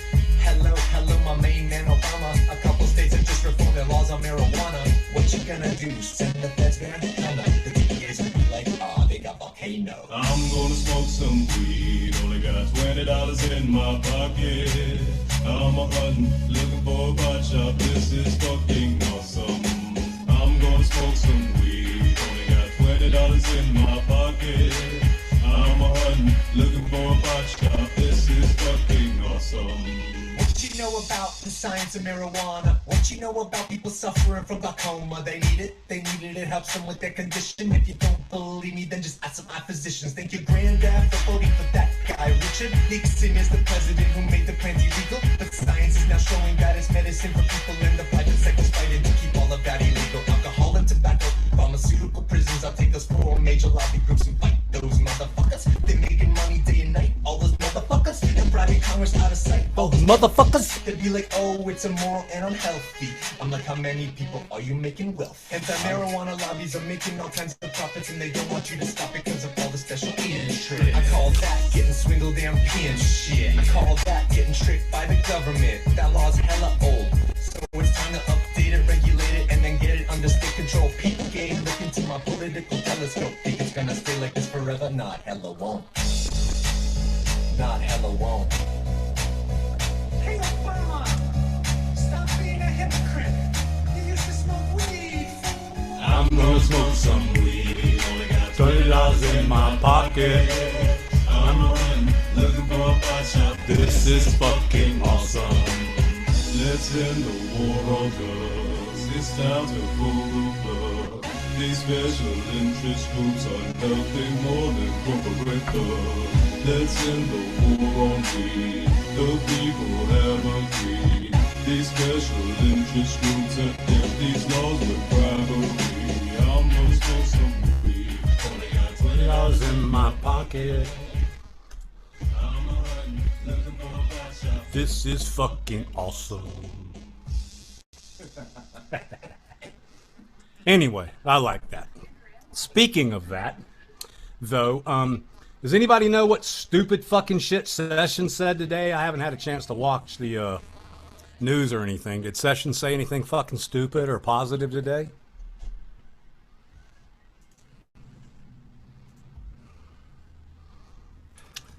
I'll be honest. I don't have cable. I don't have TV. I just. Oh, you're good. I don't either. I don't fucking. I watch. The only thing I watch is that the Late Show with Trevor Noah. It used to be Stephen Colbert or some shit.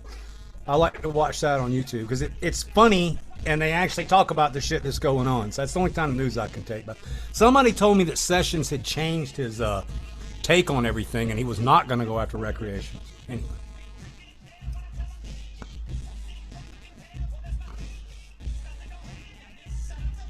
All right, I am actually watching the stream right now, just so you guys know. So if you have any questions, I'm watching.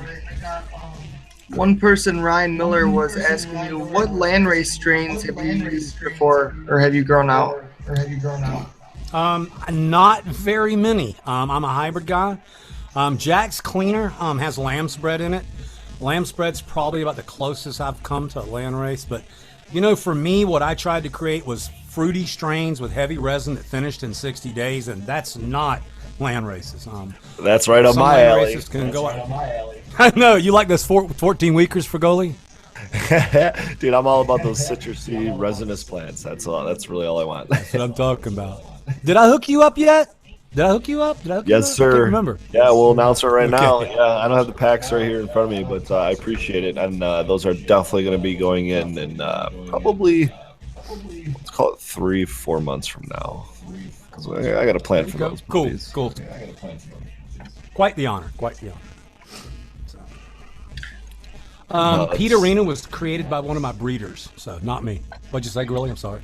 I was gonna say that the honor is all mine, man. Like I said, I don't think I've had the honor to grow out any of your genetics, and I certainly, I'm excited to pheno hunt the packs you sent me. I'm gonna hold off on announcing which ones, but it's the perfect lineup in my opinion.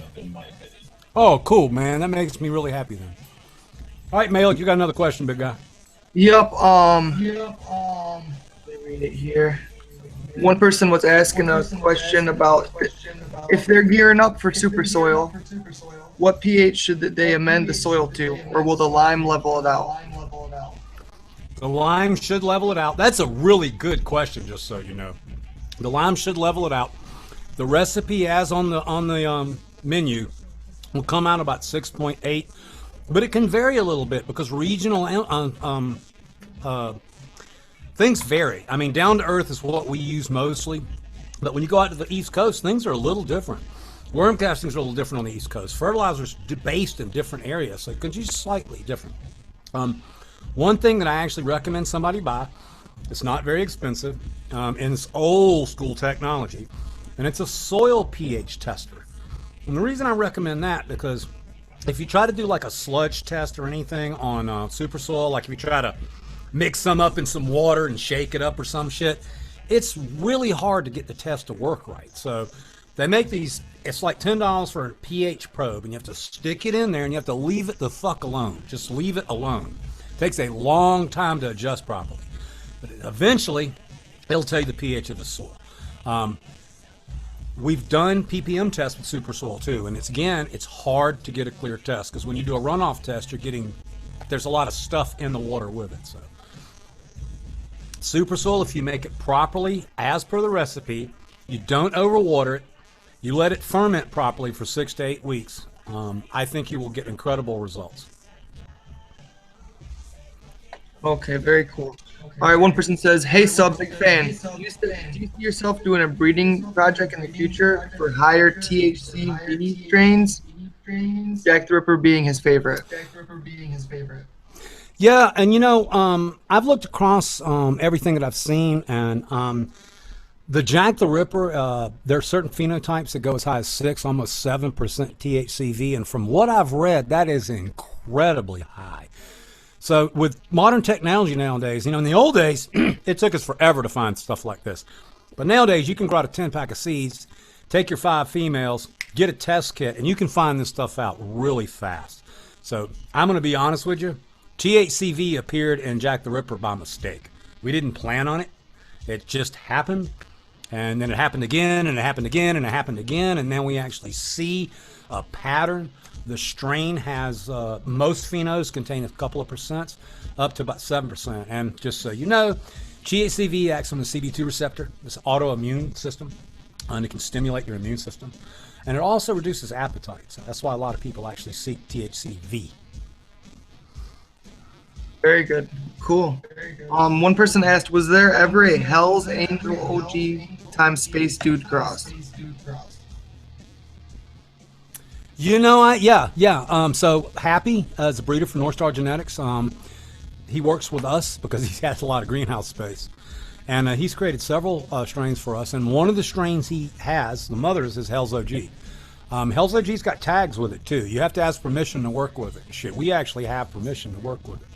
But we did do a Hell's OG times Space Queen tester. A lot of the testers we sent out, I got to get a new system. So in the old days, we just sent shitloads of seeds to everybody that asked for them. And eventually they would post up pictures online, and we would see really quality pictures, and we'd email that guy, and we'd get his information, and we were able to collect 10 or 15 of them. But now you got more people out there. You got all these people. You got Brothers Grimm, you got Ocean Grown, and all of these people are using the tester system. They give free testers. Hell, North Star gives a free pack of seeds with every fucking purchase. So in the old days, everybody tested for me. Now people test for multiple. Resin Farmer J on Instagram, he's testing for 4 seed companies. So I think he lives out there by Tony. So there's less testers. There's less DLSR cameras. Everybody's got a fucking phone. It's just changed. So the data is getting harder. So now we're actually looking for real data from real testers that can write and have DLSRs. I see you guys. I see Malik's talking to Frigoli over there about something. What you guys rapping about? You got some news? I have a question regarding CBG. Now that we're talking cannabinoids, I've had some really good test results on our lime skunk lately. Specifically, well, our flower too, but specifically the most recent BHO run, and it had like a 4.32% CBG by volume, and it's got some pretty positive effects and very like high medicinal value, similar to CBD, I would say. And I don't think it gets talked about nearly as much, or maybe as much as it should. But I know it's very high in like the antibacterial value, and it also counteracts the kind of paranoid value of the THC too. So we've noticed it's like great for even taking dabs of it. It's great for daytime, use. So I wanted to, know your thoughts on that, I guess. I'm sorry. Well, I know it reduces inflammation. It's an anti-inflammatory. That part I know. And I've read that it reduces bacterial growth. So I don't know if that means like if you have meningitis, does it help? I didn't quite understand what the antibacterial meant. Yeah, I don't know if that means you need to like make it into a topical, if it was more of like a Band-Aid kind of use, or if it's just like maybe a good, it makes me a little concerned because I know like probiotics are good to take on a regular basis, but this as a cannabinoid, as an antibiotic, I guess, or antibacterial, is that good to just take on a regular basis? Because if so, like that should be part of my regimen, No, so check it out. It also inhibits, I Googled it, of course. which more people should do when they're talking. It inhibits cell growth and tumor cancer cells. I didn't know that. And it also promotes bone growth. So yeah, it kind of sounds like CBG is something you might want to be taking. It's a low affinity antagonist. I mean, yeah, it's medicine. Yeah, that's amazing. Frigoli's putting up some charts for us. Got it. Yeah, here's just the most recent one. So it's 61.2% THC delta 9. CBD is not really anything to talk about. Neither is CBN. But that CBG 4.32%. THCV pretty good on the THCV too. Yeah. I mean, 3% is hard to get. You know this. Yeah, we've only had a couple things give us results like that, and one of them is our Durban poison that gave us over 4% terpenes, and that was just in the flower itself. Wow, that's really cool. And I got to tell you, dude. See, this geek shit gets me off, and to be able to talk with people about, upper echelon weed nerd shit it just gets me off to talk about. I'm sorry, I don't get to. I don't get many people that say, "Hey, by the way, I have a strain that has high CBG. Let's talk about it." So I love it, bro. I'm gonna find out for you, man. I see you back, Fada. How did you get everything done in the garden? Yeah, pretty much caught up. I think for the night, I put 5 in the ground. They popped, ready to go. Shot a little video. Did a little something with some nuts today for the bigger girls. A little bit of food for the worms and stuff. I'll show that video coming up. Some other things, I got a lot in the can. I need to just sit down and cut. So. Cool, man.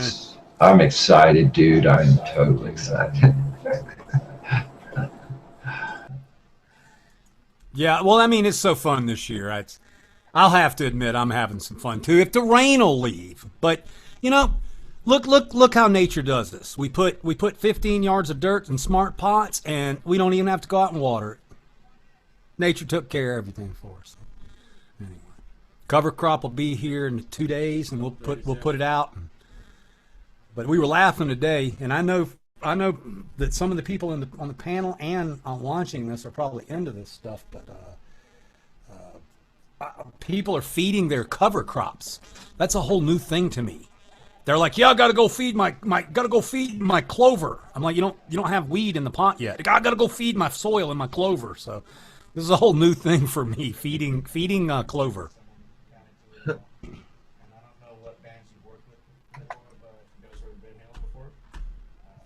And to touch back, I'd like to touch back on Frigoli's CBG thing real quick. I wonder if it has anything to do with that high terpene content too, in that, or CBG. Yep. Why is that strain specifically high in CBG and terps too? Right? You were testing over 4% or something. No, actually, so that was our lime skunk number 5. We had 2 phenols on lime skunk. Lime skunk number 5 is definitely a little bit more skunky pheno, I guess. Although the longer you cure it, the more it kind of cures out to the blend of the two.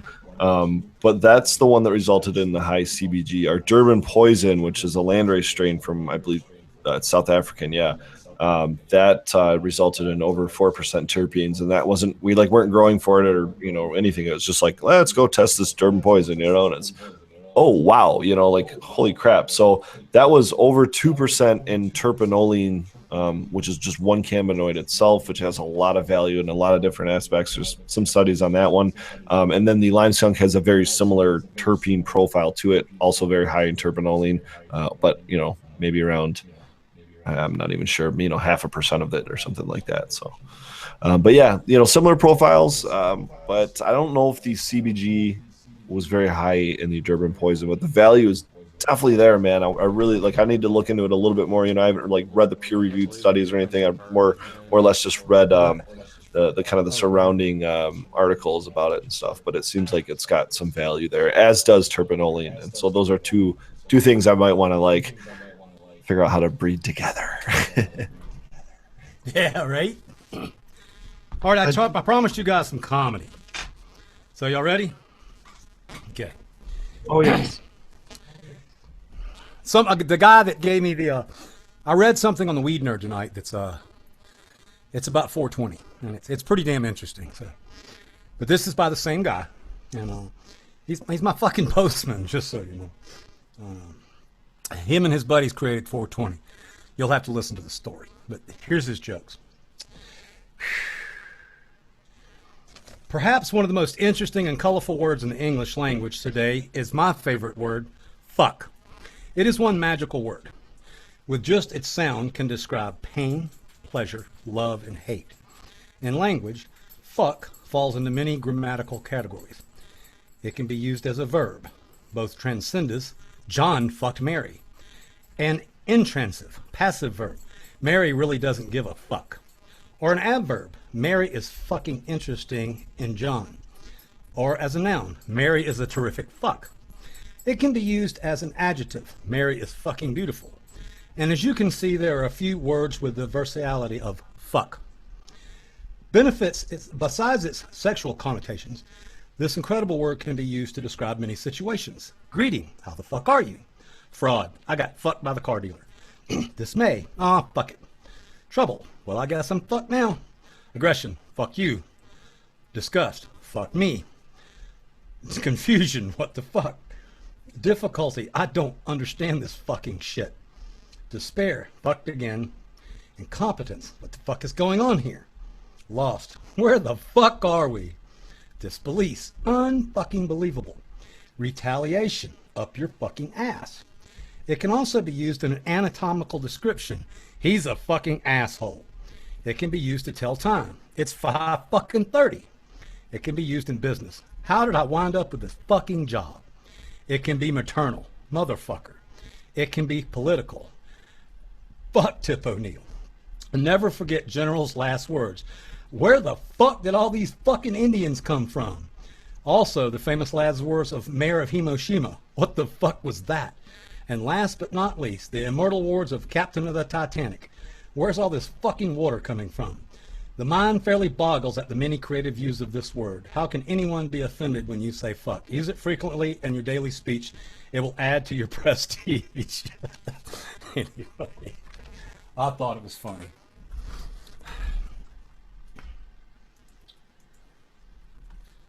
That I did not shit find fucking anything hilarious.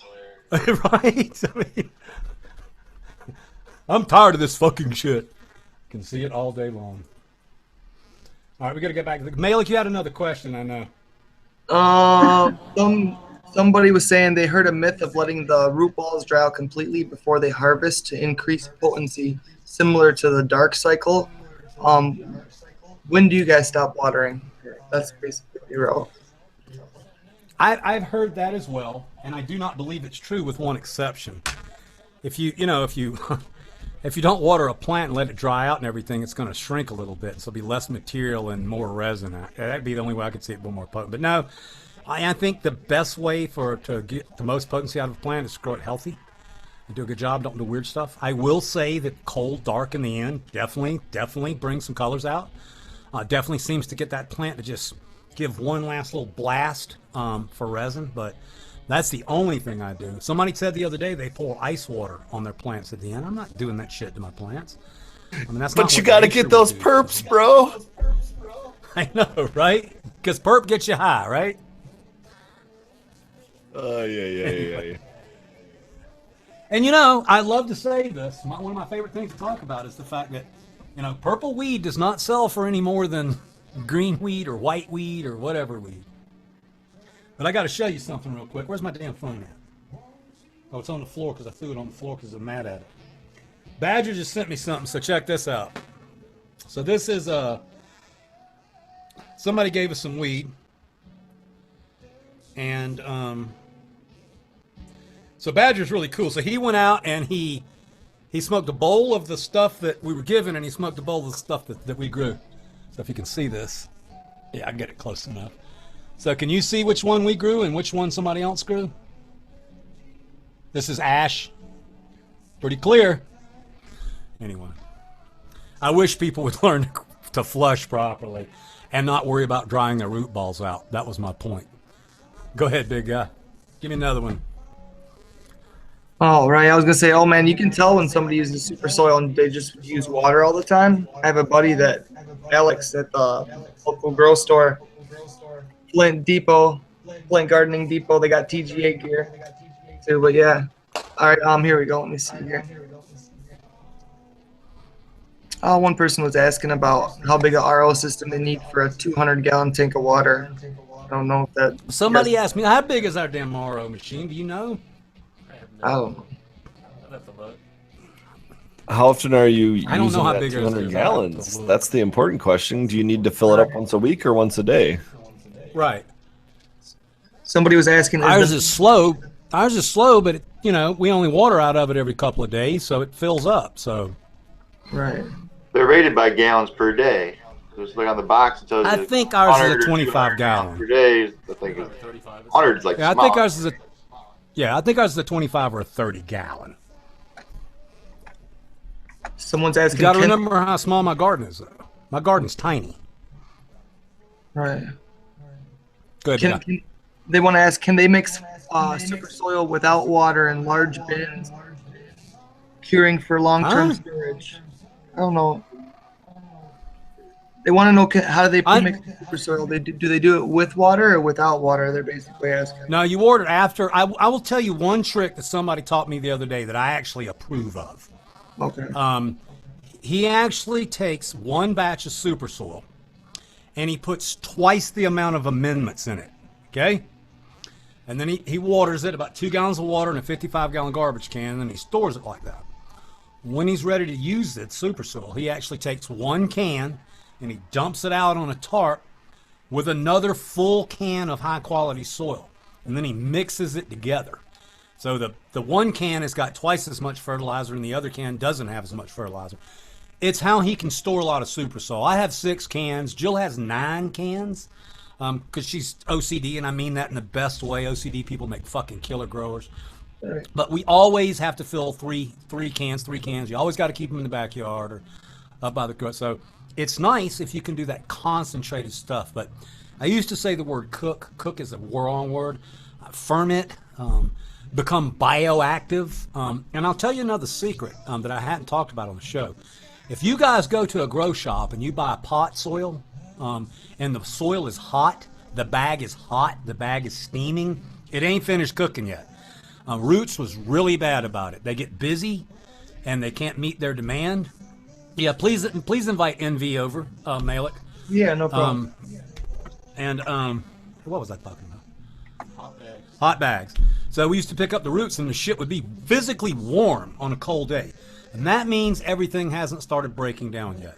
Your super soil will do the same thing. If you mix your super soil right, and you get a little bit of moisture on it, as that mycos and azos starts just really coming alive and the web of life starts taking over, it's physically hot. You can put your hand on the side of the can and it's warm. And that process takes 6 to 8 weeks. We actually like to let our super soil stay out about 2 months. Always make it in advance, that way there's a problem. I'll go ahead and tell you, I don't think super soil can go bad. It's just soil. You overwater it, if you make soup out of it, you make a fucking mess. So. Right, so they can store it for as long as they want. I love that.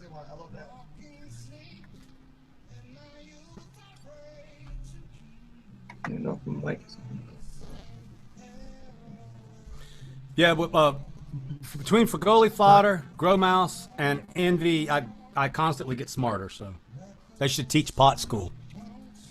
All right, hey, dude, we're in on the nerd school with you. I just love to come and sit in. I got educated today over at Green Jean's place there while he was cutting clones. We got into the lights because that's what he does, and them damn LEDs came up again. And so damn man, I got to get some. I just got to do it. Yeah, we're all learning. I would when I found cover crop in my last cycle, I would have been like, what the hell is this in my indoor garden? Why is there seeds of other things growing in here? But now because I've been hanging out with you no-till revolution guys, I'm learning a lot from you guys, and it's like it's kind of giving me confidence moving forward when the regulations maybe do come around for outdoor growing stuff like that, so it's somebody told me yeah, no, I know So this is cool. Sid told me today, and I'm sure he talked with Malik, maybe it's Stung, that they're gonna, I don't know, they're gonna do some kind of artwork for us. So I don't know, maybe kind of weed nerds and some other stuff. But anyway, he wants to create a piece of artwork. So it can be printed or downloaded by people, weed nerds. So let's say that like somebody comes on the show, a company, any of the shows, and you know they become part of the circle. And so we want them to, we want them to be labeled so they can print this thing out and put it in their store or whatever, and they'll be recognized as part of this community. So I think it's are you in on that, Malik? Can you tell us more about what you guys are talking about? Yeah, just to be affiliated with the website and everything. And we're talking about a brochure for the guys to carry around in all the shops, and us too here in Michigan, when we go to shops or on the ground and be able to tell people what's going on. Get people to watch all the shows. We can do almost like a concert banner. You know how they used to do in the old days, like a wrestling banner or a concert banner? And, we'll play around it. We can get all the faces on there. Get everybody's character or face. I know.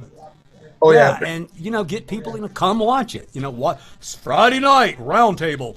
Saturday night, fucking Weed Nerd. Wednesday, Fada, Grow Mouse is on Saturday morning, I think. And for goalie, just get everybody up there. MV, get everybody up there. And I love the idea of the characters. Wait till you see Dung's character. Oh, my God. He's eating a bowl of ice cream that looks like shit. It's got hairs and shit sticking out of it. It is fucked up, dude. But it's Dung, man. It's Dung. He's smiling. He's got his ice cream. Yeah, so anyway. Hash Bash coming in April. I mean, there's events coming around the corner. Wait, that's like, a week and a half away now? Just under 2 weeks? Yeah. Yeah. And less than a month for the cup, so. April Fool's Day. Getting excited. Yeah. And hello there, sub. Hello, panel. Hello. How is everyone today? And I like your. All right, the channel's IQ just went up 10 points. The channel's IQ average just went up 10 points. Yeah. We might be in the triple digits now. Well, let me take this down and put it more at like 9 points temporarily. There we go. We're good. Did you see what a weed nerd brought me today? He brought me some Blue Night. It's really good too. It's rosin, and it's a little dark, but it's not burnt or anything. It smells like berries. You did a good job, man. You were all talking about you feeding your cover crop. That's what I was speaking of earlier. I just shot a video. Ruby and I make almond milk from the the seed or the nut of the almond. You soak it in water. You run it through your blender. You run it through some type of a bag, a small micron bag. Get the milk out of it. But I then take the pulp that's left and put it on top of my girls' cover crop and water it in. They really enjoy it. Look that one up on the internet too, man. You don't got to take a lot of Mike's word for this shit. No, absolutely. All right, I want to switch over to NV, but I want to read this again. So hit that thumbs up. 321 people in the channel, and let's get on this charity again. So we raised $1,200 for Jinx last week. So this week, it's a lady named Jordan Jackson. They're Friends of Soil King, and they had a charity jar there today. So I figured, hey, what a better thing to do. So this lady, she had a stroke. And it kind of went into that and everything. She's got 2 young children, and she is the breadwinner of the family. And then on 3/1/17, she had 12 strokes and brain surgery. And so she was released from Santa Rosa Hospital, and she's got doctors, rehab, new primary care. She's going to have a nurse full time. But this is what's really cool. Vallejo Holistic Health Center is going to match up to every $1,000. They're going to match it with $1,000. Match all donations up to $1,000. So they're basically going to donate $1,000. So we want to get behind this. There you go. I see it right now. Thank you guys so much. If everybody just gives $4.20, it takes forever for me to add it up, but it's a good thing to do. So anyway, that's the business out of the way. What's going on tonight, NV?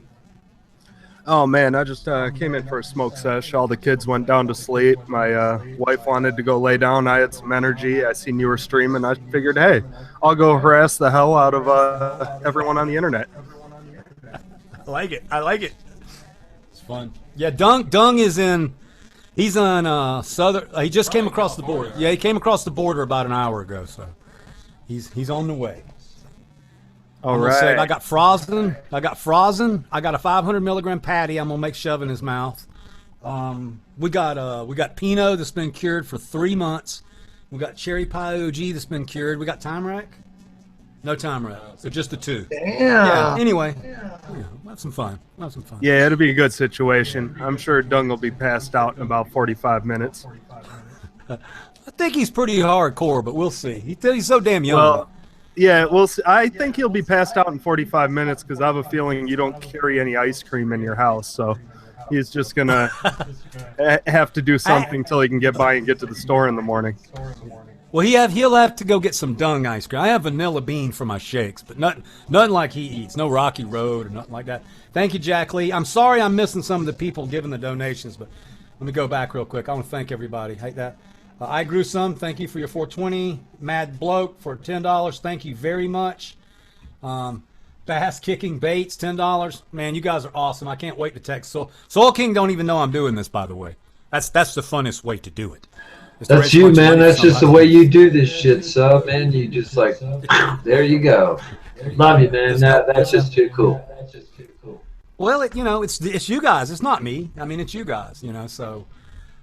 without the panel, without a friendship and everything, we couldn't do this. So anyway, I tell you what. Go ahead, Father. Ruby and I are feeling it, man. We got this bottle from David over there at Method One. We're gonna drop this on one of the viewers tomorrow when they tune into our Wake and Bake. So you make sure to get over there, and one of you folks is going to get a chance to win this thing, and Ruby and I'll mail it to you, and you'll be glad we did. Thanks, David. Awesome, man. That's cool. And that's, we're going to keep doing that all the time. Am I on the big mic? Yeah, I'm on the big mic. Is it fucking up now again? No, it sounds great good. right now. Now, I flipped it over to studio. Who fucking knows? I'm telling you it's internet connection, because I'm probably not buffering as much as I was. Yeah, you look a lot better right now, too. Yeah, you're good, too. I was thinking it might be somebody in the neighborhood with a radio or something. Like a ham radio, somebody. Yeah, well, no, it's what it is it's fucking raining. For a minute. It's raining. Yeah, no, I think it's raining, and the fucking rain's in the way of the signal. Yeah. If it rains really hard, my TV will do like max headroom shit. So it's just good. All right, Sid. Sorry. Fuck. All right, Malik. Sorry. It's no problem. I don't just play a stoner on TV. I actually am a fucking stoner. Right? Let me see here. I haven't even checked the questions for a second. Somebody else take over for a second. Bottom Mike, what are you doing over there? Oh, I was just telling Ruby that. Gosh, I'm getting ahead of myself. We put the form cookies in the ground. They cracked. I got other beans out there. I'm gonna have to go look, man. It's driving. I feel like a dad in the waiting room. The children are there. The beans are cracked. I'm just waiting for the head to crown so the doctor can say, "Oh, look, you're a dad." And that would make Sub a grandfather in some cases, I guess. Now that's the cookies times space dude. Is that one? That's that one, my friend. And the others look really gangster too. I tell you, they're all cracking and they look like they're going to be out in the next few hours. So I like to keep an eye on them. I don't like to get the thing too far ahead of me. And I got the soil ready and everything. As you'll all see in the upcoming video, man. I did a pretty good documentation of it all. So. And like I say, the almond on topping too, man, that's a pretty cool thing. I looked at the worms, man, they're loving life big. And I'll show that coming up. About ready to make that layer, the lasagna. I'm about ready to put another layer cover crop down with some more mulch because, believe it or not, they're going through that sweetgrass pretty fast. Really? Well, that's cool.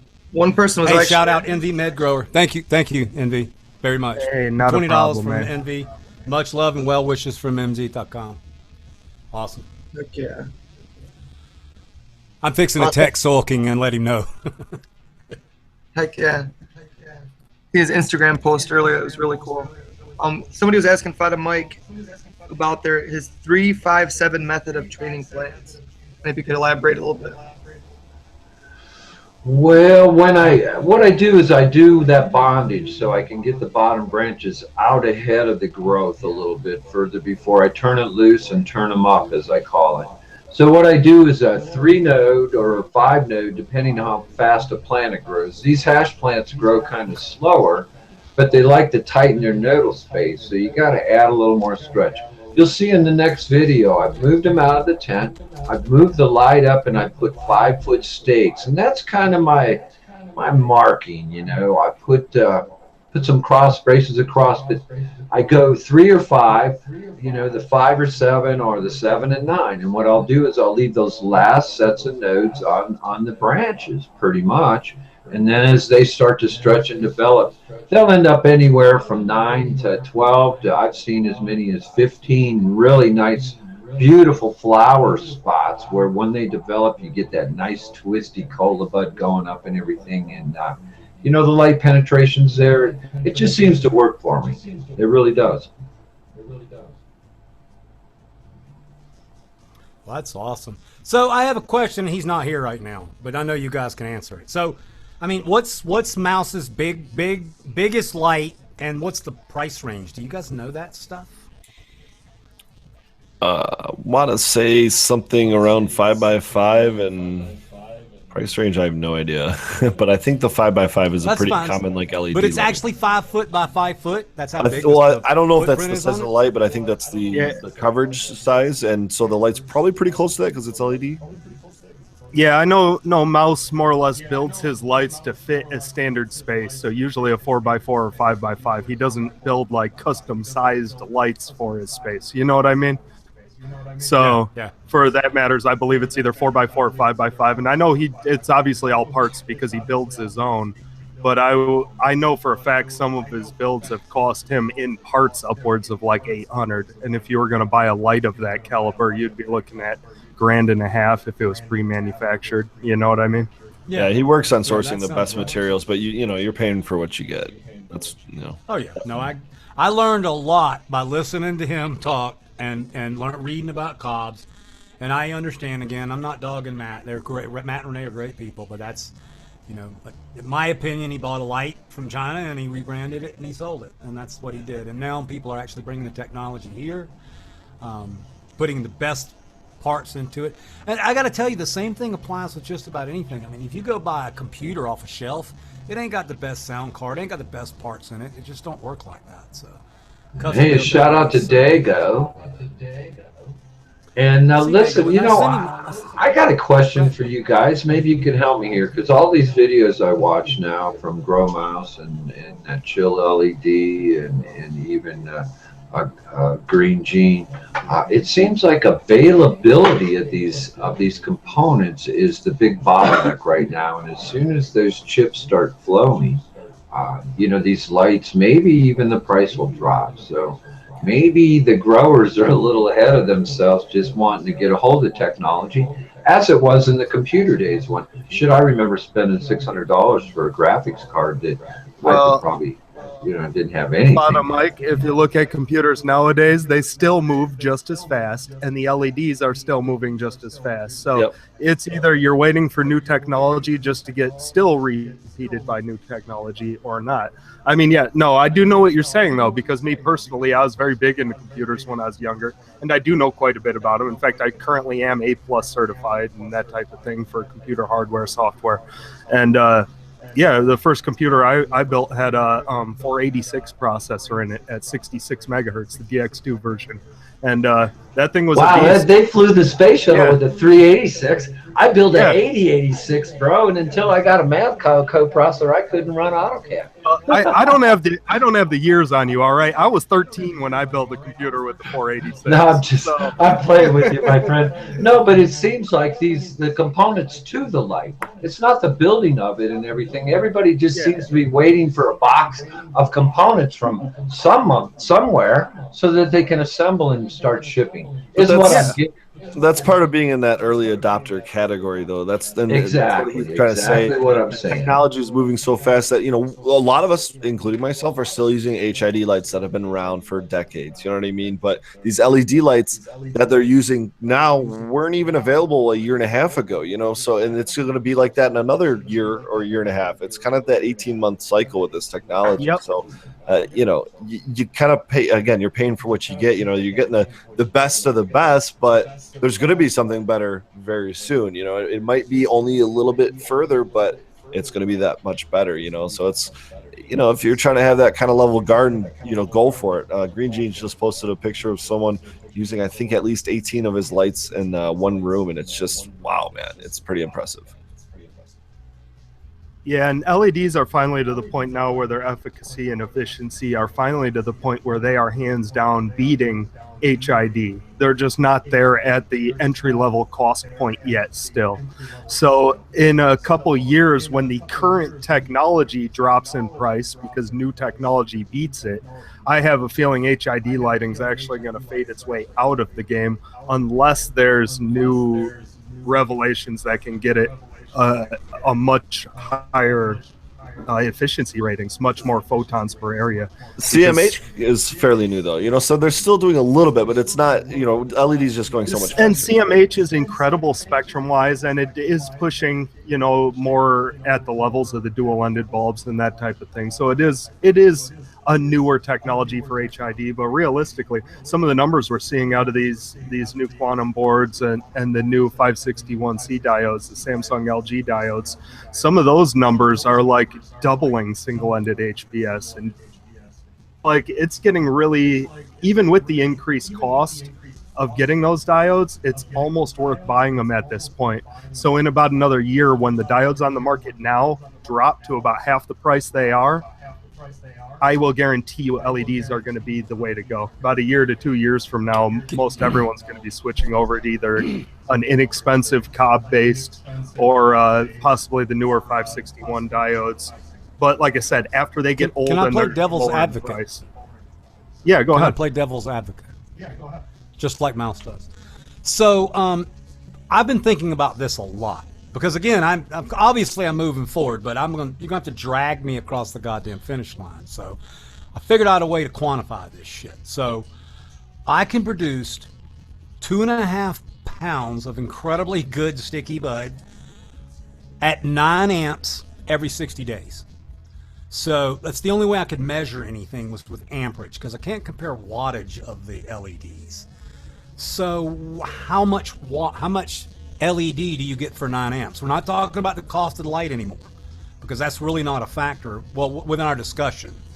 Well, what we bring it down to is actually the amount of photons per amount of energy. That way we can compare different light sources without having to worry about spectrum necessarily in this equation. So that's how we compare in between HID and LED.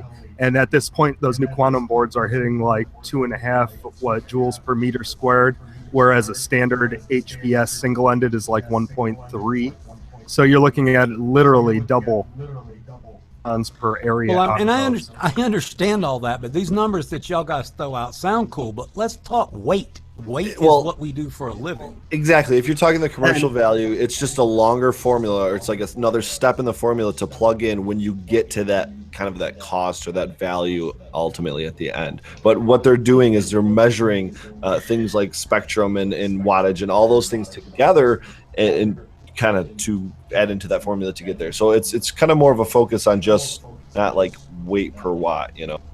Yeah, and to somewhat answer your question, Sub, to compare it, so what you want to know is, if I change to this light, how much more weight am I going to get?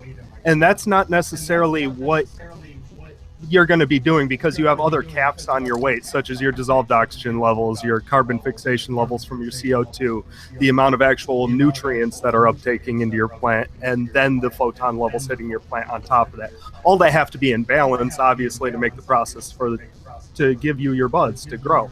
So, there's more imbalance than just your light. So if you have all those other things at a level high enough to where they're being underutilized, then you increase that light, it's going to show you a direct increase in yield by quite a bit. Now, what you could do, though, is realize that those same amount of photons you're getting at 1,000 watt HPS, you can now get at, say, 600 watts of LED. You can now use less electricity to give the same amount of electricity. Therefore, you'd get your same yield with the same amount of nutrients and same environment you currently have for less wattage. At the same time, it'll take you less cooling, because the less wattage you're pushing into your room, the less heat you're going to be heating up the room with. It's a reduction in overhead, really. So it's a reduction in overhead, as well as a different quality or a different spectrum of light. When you're comparing to single-ended HPS, my opinion, you're getting a better spectrum out of the LEDs against like dual-ended CMH or some of the LEC technology. You might be getting a slightly worse spectrum, but you still are getting a more efficient amount of photons per area. So all of that balance comes into play when we are talking about your actual yield. So it's more about lowering your wattage to give you the same environment you have. Does that make sense, Sub? Okay. No, it does. And somebody's telling me that mouse pull 2 on a 600. So that's numbers that yes, I really he understand. regularly does. That's his normal, is like 600 to 650 watts in a 4x4 with like CXA, CXB cobs. This last series, like his last couple lights he built before this new one, and he normally gets at least 2 per quad. So that's his normal.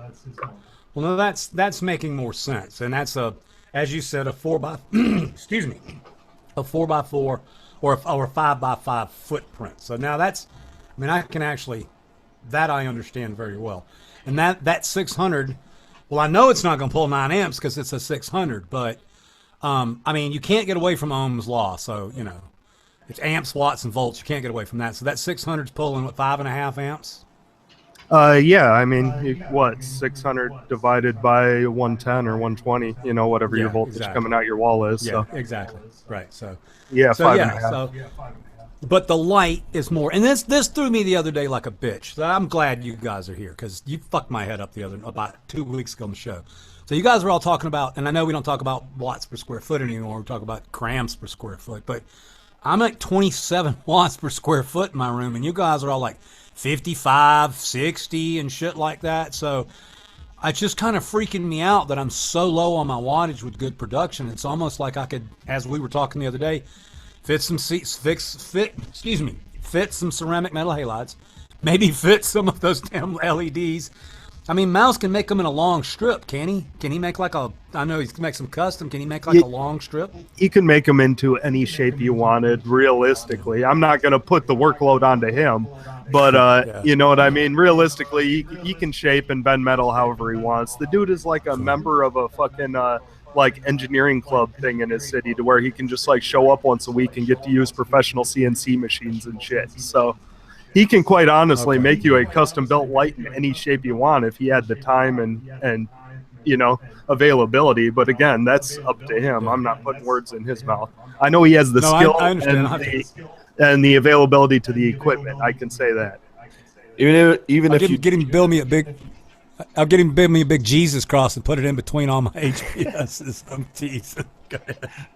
Yeah, that's supplemental lighting right there. Holy smokes. Yeah, I was going to say, really, the quickest way to increasing your weight, in my opinion, is just to increase your photons, as long as you can keep your environment in check. You know what I mean? The other things that Envy mentioned, as long as you can keep those things in check, just add more light. You know what I mean? You're going to find a way to make it work. And if you can't, you can't. But, usually the biggest limitation is your amperage at your electric box, So, if you can, man, I would throw up a couple more of those CMHs, see what you can do with them. Well, let me throw one at you that you didn't. I'm taking the devil's advocate off. So, one of my biggest problems at my area is I have 200 amp service on my property, 100 amp goes to the house, which is, we use a lot because I got electric heat up here, no gas. And then the other 100 amp goes to the grow area. And of that 100 amp, I use 96 amps of the shit. I mean, we're right up there, baby. The breakers get warm, but it's all safe and code. But I can't expand because of that reason. So if I could, just for sake, if I could put, say, 4 600s in my area, it's going to be cooler. So I'm going to use electricity when the air conditioner's running. I got a variable speed air conditioner and heat pump. I'm going to use a lot less watts. I'm going to use 4, 8, 16 amps. Excuse me, 16 amps. I free up 16 amps. Well, we have the man cave where we trim and shit like that, but it's ridiculous. It's a 14 by 14 space with a fucking TV and a stereo in it. Why not hang some more lights? Well, because we can't. Because we're maxed out on amps. You see where I'm going here? Yeah, well, you replace out some of those single-endeds with new LED technology or more efficient technology. Even like dual-ended 600 still outproduce single-ended by quite a bit. So you could do a dual-ended 600 and get close to the same as if you were at like 800 watts of single-ended. You know what I mean? It would be close. Yeah, let me ask you this question. I got, so all my Phantom balancer, I keep stepping on people. I'm sorry, I'm trying to learn. I have Phantom balance. They're all switchable. They switch down to 600. So, I mean, I can get double-ended hoods and double-ended balance. That would be a relatively inexpensive changeover if that works. Okay. Yes, it should work. I believe in some ballasts there is a difference on the bulbs. Like they're made to run at a different voltage and amperage on the 1,000-watt bulbs than the 600s.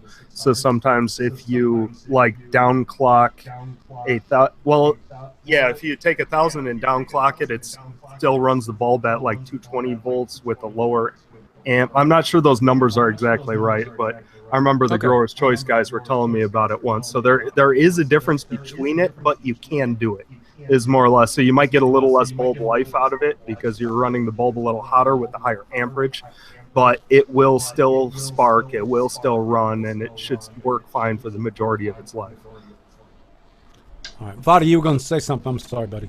Well, I watched a live feed with Mouse and the gentleman from Chill LED over the weekend. I was fortunate to catch it in. You know, gosh, he was saying this new diode technology that he's waiting to get his hands on. Basically, that 600 that Mouse is running, that he yielded that really nice room out of, he could do that with a 400 that this guy manufactures with these new diodes. So I'm kind of waiting, sort of until after Christmas, and wait until this all pans out. But I'm going to make the move. I don't care. I'm like you. I have limited electricity. I have heating and cooling issues and stuff. And doggone it, I mean, if I can put a 400 and get, gosh, that kind of yield out of a 400, imagine he says you step up to a 600, you're in the 1,000-watt range of what I'm running now. And I don't care. The cost is a little bit, but they're like 50,000 hour units. And even then, I don't think you lose that much off of them. Yeah, I could afford a couple of them. I couldn't afford to fill out a 15 light room or something, though. And that's kind of where the cost of entry is my barrier right now in terms of upgrading an entire room. I'd love to be able to use them. I'm honestly like, the Gavita or something along those lines, ceramic metal halide, something like that is probably gonna have to be my next move unless the technology moves quicker than it is and the price does come down. And that's just kind of the sad factor of, my budget, I guess. Yeah, well, the one thing, so me and Badger are sitting here scheming. So we can take, we have a lot of equipment inside the man cave, shelves, just all kind of stuff in there. They can be moved. And again, there's 2 couches in there. We don't, they're handy if people come over, they can sleep up in the grow room, because sometimes a lot of people here, but dude, I mean, I could easily set up a wall of LEDs all the way down the back side leading into the bud room. It would be 4 by 12. Fuck yeah, I'll take 4 by 12 more grow space all fucking day long. Hell yes. I think that's a great idea. I see a wall coming up here soon. So, yeah, no, that's a good idea. Yeah, that back room's going to turn into a hallway with another grow space. You know, you fucking know it, dude. You know it. Grower Because life. again, the guy told me. I mean, I can do. I'm sorry, Growly. Go ahead. No, I was just saying that's a grower life right there. It's just always building out more rooms in your house, taking up more space for the plant. Look, when the state inspector says, "Well, you can grow 500 square foot," and I said, "How many plants?" He goes, "It don't matter. It's under 500 square foot." And I was like, "No shit." He goes, "Oh yeah." He goes, No big deal." I said, "Well, I'm only at 240 square foot right now." He goes, "Yeah, you might as well fill this place up." That's what the fucking state inspector told me. So, Hell yeah. I'm the wattage. I don't care if you have to call the electric company out to put in a couple more breakers in that panel. Son's living out in the front yard in a little tent, and the house is full of herb. Hell yeah, baby. Hell yeah. So, and yeah, we can do a lot, but it's really cool that he approved what we have now, and we can just add some shit on. Yeah, that's fantastic, exciting. man. Congratulations again on that. Being able to upgrade legally and being able to fuck around and produce a bunch more, both for yourself and commercially for a fucking profit. That's amazing. Right? That's like, God just handing you a present right there. And then the state approving it. Yeah. And they had freaked me out because I think we've talked about this, but to rehash, when I looked at what I had, it looked like I was going to be able to get a level 2 or whatever the fuck it was, and 5,000 square foot indoor. I have 500. And 5,000 square foot outdoor, 50 plants. So I was like, well, okay, well, if that's the permit I got to buy, I'll build a giant fucking greenhouse in my backyard, and I'll hire some people, and we'll grow a bunch of pot. I don't know how. I don't really want to do that because I make seeds for a living, but if I can build a giant greenhouse in my backyard, I will. But I can't because the variance loops from my neighbors, I can't grow pot outside recreational. But this year, we're going to have a lot of fun. We got what? We got 6 400s. And we got 6 150s, and 3 of the 150s we took out of the pen where you guys see me grow, and we put them in front of the oleanders. It gets sun from the earliest part of the morning to the very end of the day. So Skunkworks is going to take care of them. And I mean, he's putting so much stuff. Every day he sends me another picture of some no-till shit he's putting in my soil. So they had it stinking so bad the other day with, what was it, neem seed? Neem cake and crab. And the whole fucking backyard was stinking up. Badger says, well, I had to snort it, so. Pumped. Yeah, I'm excited for you. That's going to be great watching your outdoor, man. Especially, I know those Mendo boys are going to be over there fucking with you all day, too, making sure your trees end up being real trees. So, yeah. Yeah, I like the post they put up on Instagram today of their dog doing the final no-till or the final till in the no-till beds. Yeah. And Toke did the same goddamn thing. As soon as they left, he was in one of them spinning around. Fucking dogs. He wants to get that crab out, man, and all the rest of it. He's like, I smell shit. I got to get on that. So, no, it's funny. No, but I've never done. Well, let's put it this way. I grew outdoors in Georgia, which you can't do it in the sun. And then I fucked around a little bit in Oregon in my backyard, bringing the plant inside when it was raining. First year here, I did the little crop with the moss nets and almost killed myself with the fucking falling on the railroad spike and shit. And then the next year, we did those PVC structures with the twin canopies. And that was fun and everything. But I can see now we outworked ourselves to death. So this year, we're going to do the caging just like Mendo Dope does, center cage. We're going to go about 3 foot before we top, not 5 foot. Get that fucking meristem just and that taproot going. And then once we get that, we're going to do the same thing Mendo does. So we're just going to watch the damn DVD in the garden and do what they say. Okay, Frigoli. So tell us what's going on tomorrow before you jet out of here. What you got going? Geez. So tomorrow, I think we're going to chop down what I didn't get done tonight at this point. It's getting a little late here, but we got our defoliation done, so we'll probably chop down what we have left, which means cleaning out this flood and drain tables and throwing up the plants we kind of had on the side, just getting that flower mode going, and then man, it's just perpetual mode. That's all it is. I don't think I have anything to blast, but we'll eventually be having enough trim. We got some grape ape and more Durban poison, but we got some really just delicious looking strains. Mesa Group did a really good job with the lime skunk number 5 this time, like real deep purple fade, and we haven't seen that yet. So I'm excited. But yeah, I appreciate you inviting me on the stream tonight. Cheers, panel. Cheers, chat. I'll see you all again soon. I'm gonna probably finish up here and then hit the sack. Good night, guys. Right off the Growly, man. Good to see you, bro. Good night, brother. Good night, bro. Much love, man. Have a nice night. I'm next on the docket, man. I got to bail too. The girls are calling me, and I got to go to bed because Ruby and Doobie and I got to wake and bake, you know. So I'll see you there. I'll be there. Thank you Night, my all. friends. Thank you so much, Sub. And Tony, take care, brother. Malik, Hi, Mike. NV, Tricky D, and the chat room. Thank you so much for those many donations, keeping this going. We love you, man. If it wasn't for you guys, we'd just be talking to ourselves. Yeah, See much you love, tomorrow, Father Mike.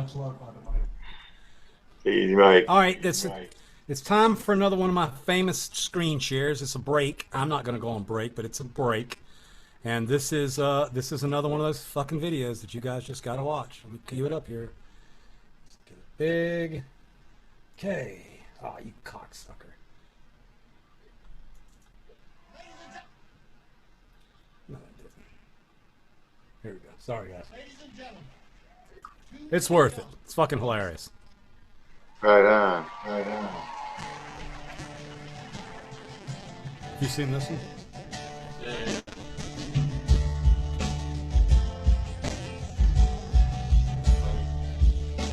One guy sitting on a tree stump, thinking about life and the changing seasons, wilding away the hours of the day till the morning comes.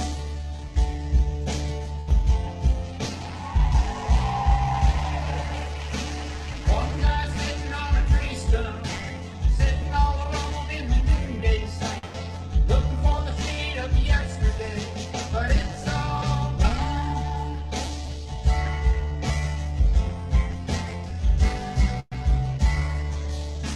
Two Neil Youngs on a tree stump. Where did the other Neil come from? Came from the future back to the past to warm your ass.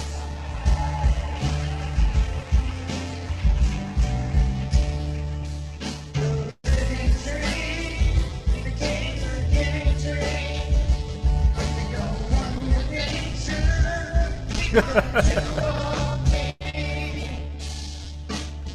We're 2 Neil Youngs. Sitting on a Tree stump.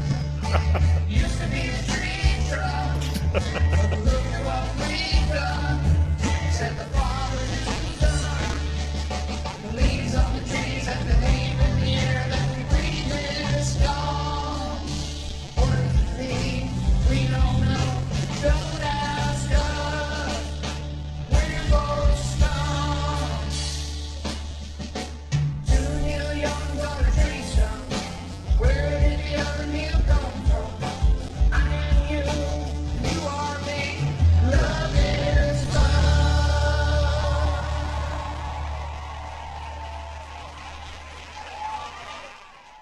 That's just about damn hilarious. You like that, Tony? Yeah, that's fucking hilarious. Man. Fallon can do anyone. Like seriously, the dude can actually play. He does Neil Young, he does Bruce Springsteen. My favorite part about that silly video though is the fact that Neil Young is such a damn good sport about it. You know, he's having fun with it and shit. So it's kind of funny. Okay, we got any more questions tonight? Malik? One person asked a simple question. They said, if you have a light leak, will you end up with seeds in your buds? No. If you have a strong enough light leak, and this is debated, but I'll tell you my opinion and Robert Clark's opinion on it.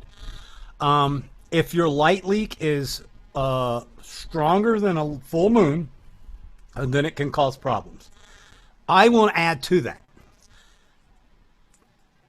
I believe certain strains, if you grow in the total darkness like we do, that the plants will adapt to the total darkness.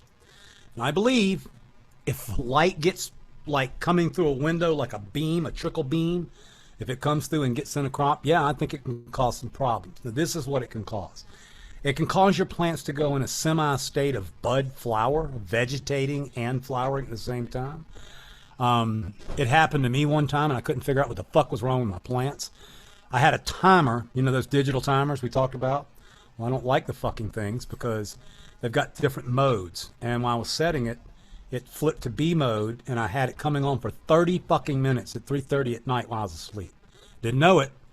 My buds looked like shit, man. They were budding, but they weren't budding, and they were fucking weirding out, getting single leaf and shit. That can happen really bad.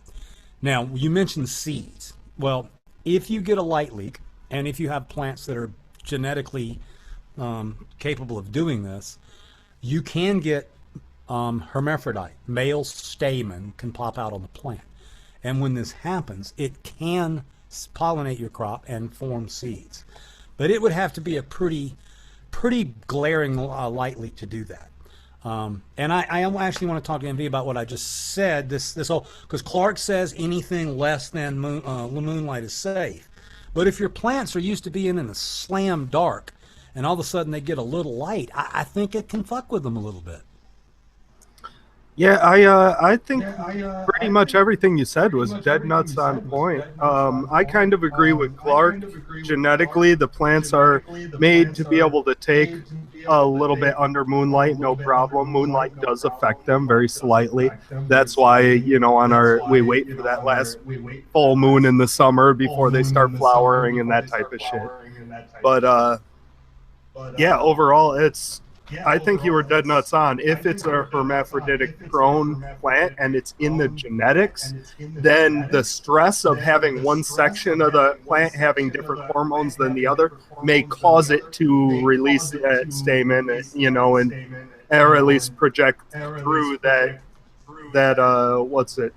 expression of that polygene that's causing the hermaphroditism.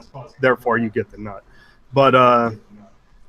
And that has been happening. And that's why I'm pretty sure why you got that question or why you got that in the first place is people hear, oh yeah, I have a light leak. That's what caused my Hermes. But like you said, it all depends. If that light leak's really, really low, I don't think it'll cause a Hermes because your plant will stay on pattern just as if it should. But it's got to be very low. I mean, 1 lux or low. Yeah, so that's right. So I had something exciting. I think it's exciting because I've never really planted on the solstice. I mean, that's not something I've ever really thought about. But we germinated our seeds last week, and they basically went in the cubes the day before. And supposedly that's when we were talking about the other night, when the moon and everything's pulling on them damn roots and making these things want to reach.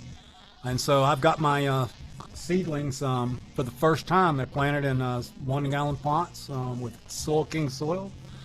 And yeah, I mean, we're right here. It's right now is when we're in that phase with all the gravity. So yeah, it's exciting to do that.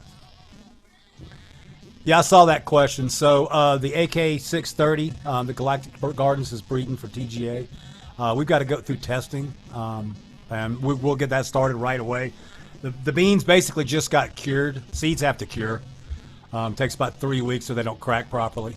So me and Tony be having a meeting with, you know, basically TGA East Coast side because he carries 3 states. But we'll get together. We'll get the testing done. We'll get them to the good people. Do it right. I will let you know these aren't fucking testers. I mean, these aren't freebies. They will not be distributed like that. We want to try to make sure we get them to the... I mean, we're pretty generous with the shit, trust me. But we want to make sure we get them to at least 5 to 10 people who is accountable. That's what we want to see. The rest of it's just, I'm not going to lie, it's hype. It's hype. If something's hot and we give it to a lot of people and they start blasting pictures all over fucking Instagram and Facebook, you guys want to buy it. That's how the business works. But we need to know what it does. And we need real data back so we don't have problems like... we have like 20 strains from North Star that we tried to bulk test out there in the field, and we don't have data for half the shit. And he sent me so goddamn many of them, I can't remember half of them. Kim D times Space Dog and like 40 different strains. And he's making them again, and he's cool. Jeff Joel don't care. He gives away so many fucking freebies, but I feel accountable to my breeders. So I want to make sure that the test seeds go to people that are going to give us the data, that can go to the lab so we can get them on the menu. I guarantee you 99% of everything my breeders makes is bad fucking ass. But if we don't have the right pictures and the right data for it, then we cannot release it. We're not going to be like these stupid fucking Dutch companies that put a picture up, image coming soon, and they write some fucking pseudo fucking, this kind bud will knock you on your knees. Fuck you, dude. It's not how we do it. We get the weed nerds involved and they tell us what's going on. Did you know we make changes in our menu based on more and more and more feedback? So when we say something about a strain, because we have 10 test results, when somebody comes back and tells me, so on the newest one is we have to change Jack the Ripper because we need to put on there that it's an appetite suppressant. And I know that from over and over and over and over again. On Jilly Bean, we need to go on there and put arousal because of the fucking Randy lady and 20 other people that have told me that shit. So it's kind of funny that it happens to be Jilly Bean, but yeah. So this kind of stuff gets updated on the menu. So anyway, want to make sure that all the gear that Tony and Bo are creating, and by the way, I'm jealous of you guys. Sounds like y'all got a really tight friendship, and you know, work together all day long. That's fun. I keep Badger in the goddamn cave, and this is what Badger does all life. So we got electric stapler here. So you hear 5, 10, staple, 5, 10, staple for 12 hours a day. We're heading up tomorrow to put up install an air conditioning unit. Right. Getting ready for the warmer temps. Yeah, no, it's we talked about it out here in Cali. It'll go from fucking, it's raining cold right now. We've got a time wreck on the deck that may mildew because it's fucking 50 degrees and raining on it. But next week, God will turn the furnace on and it'll be 90 degrees in here. And then 2 weeks, it'll be 102 degrees on my deck. So we just know that happens like that. So anyway. Oh, so Badger will put it up when I'm on the way to the cup. And I can't believe it. I'm not going to be here, but the dudes are coming to cut down that giant oak tree that's shading the garden. So he's going to take a bunch of pictures of it, and I'm going to leave him with so he can take some video for us and everything. But it's the biggest oak tree I've ever seen, to be honest with you, as far as height. It's probably 40 inches at its base, and I do not want to cut it down, but it's in the fucking way. So they're going to cut it down, and then they're going to get up and they're going to limb everything on that side. They're not going to cut it out, but they're going to clean out saplings that are sticking up and blocking that lower light. Because basically, I'll get my hand, so the sun's high and it sweeps across my lawn like that. But then as the season goes on, it goes like this. And then toward the end, it's like that. So it cuts behind the trees. So we're going to add a little sun back there in the garden. So, Envy, do you do outdoor down there in Colorado? I'm not in Colorado. I'm in Nevada. NV. Fuck! Duh!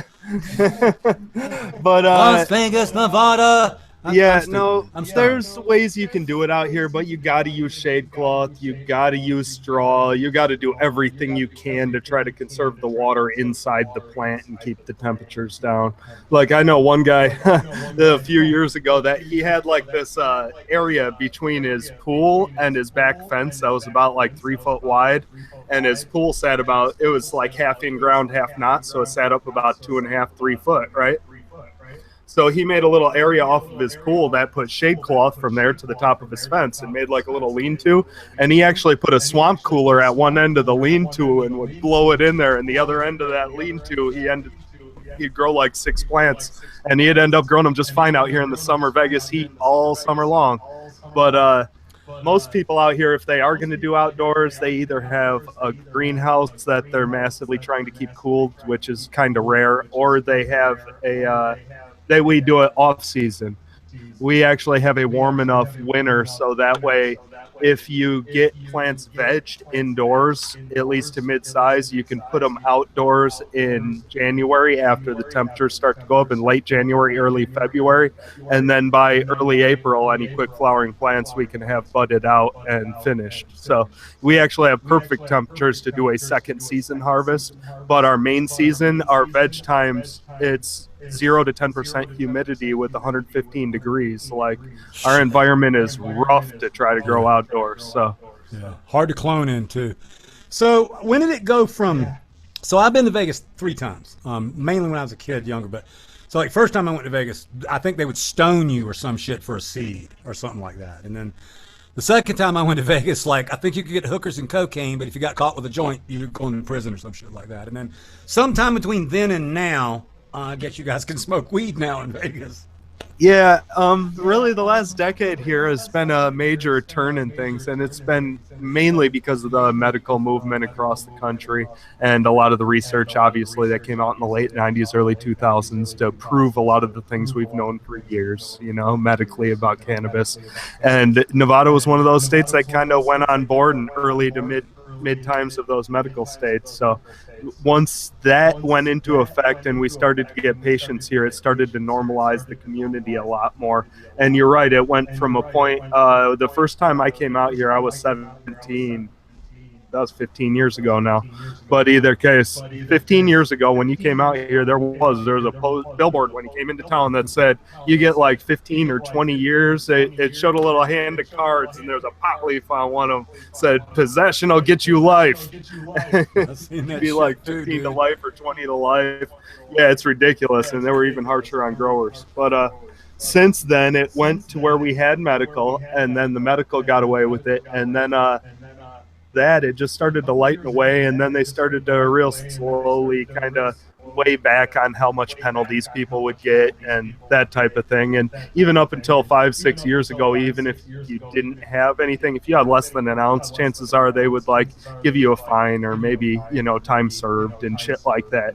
But 10 years ago, or you were going to prison. If you had less than an ounce, you're getting 30 days minimum. So it was one of those things. And 15 years ago, you had less than an ounce. There was a good chance you were going straight to prison. So it did. It very quickly hopped right up. And then just this past year, we now have recreational that's fully in effect now, but much like California, we don't have the regulations to sell it recreationally yet. But we do have, they're in the works of making them, and we are, as of January 1st, you can come here and recreationally hold an ounce or an eighth of concentrate as anyone over 21. So that's fucking awesome. I want to check in with Tricky in a second. He's over there working hard. But I want to tell you guys about a grow technique that some friends of mine shared with me, and you guys have probably heard this, but I think it's fucking awesome. We haven't talked about it. So lots of places where there's lots of sunshine. What's in people's backyards that have sunshine? Pools. Did you know that 80% of pools that people put in their backyard they don't fucking use because it's a fucking pain in the ass? You fucking work on them goddamn constantly, even if you don't want to go to swimming. So guess what? You drain that fucker and you fill it up with reefer plants, and you get you a nice tarp that blocks the sun out, and you fucking do light depth in a goddamn swimming pool, and it works great. So get on that. They can't see it. You can cover it up. That's great. Hell yeah. In fact, that would work good out here in Vegas too. You just cover the whole top with that green shade cloth, and then put the tarp back over top of that to light dep it. You'd be set. Yeah. It's in a pool. I mean, it's great. You can't see it. I mean, you know, it's the easy as shit to cover. Or if you really got some skills, we can build a steel cage over the top of it and use the whole pool for a deep water culture tank and build some massive deep water culture trees. So I think that would be even more fun. I got a trivia question for the chat. We're going to the chat. So where did that idea come from? Can the first person in the chat to tell me where that idea came from? I didn't ask you. All right. Come on, I'm watching. Panel can't answer. Yo, Come Patrick, on, guys. slip Y'all me got the it. answer. I know, it's so easy. I'll give you a hint. Yep, bam, Charles Freeman. Charles Freeman, you got to email me at tgagenetics@gmail.com. I'll send you a bracelet or some shit. Yeah, Cheech and Chong, man.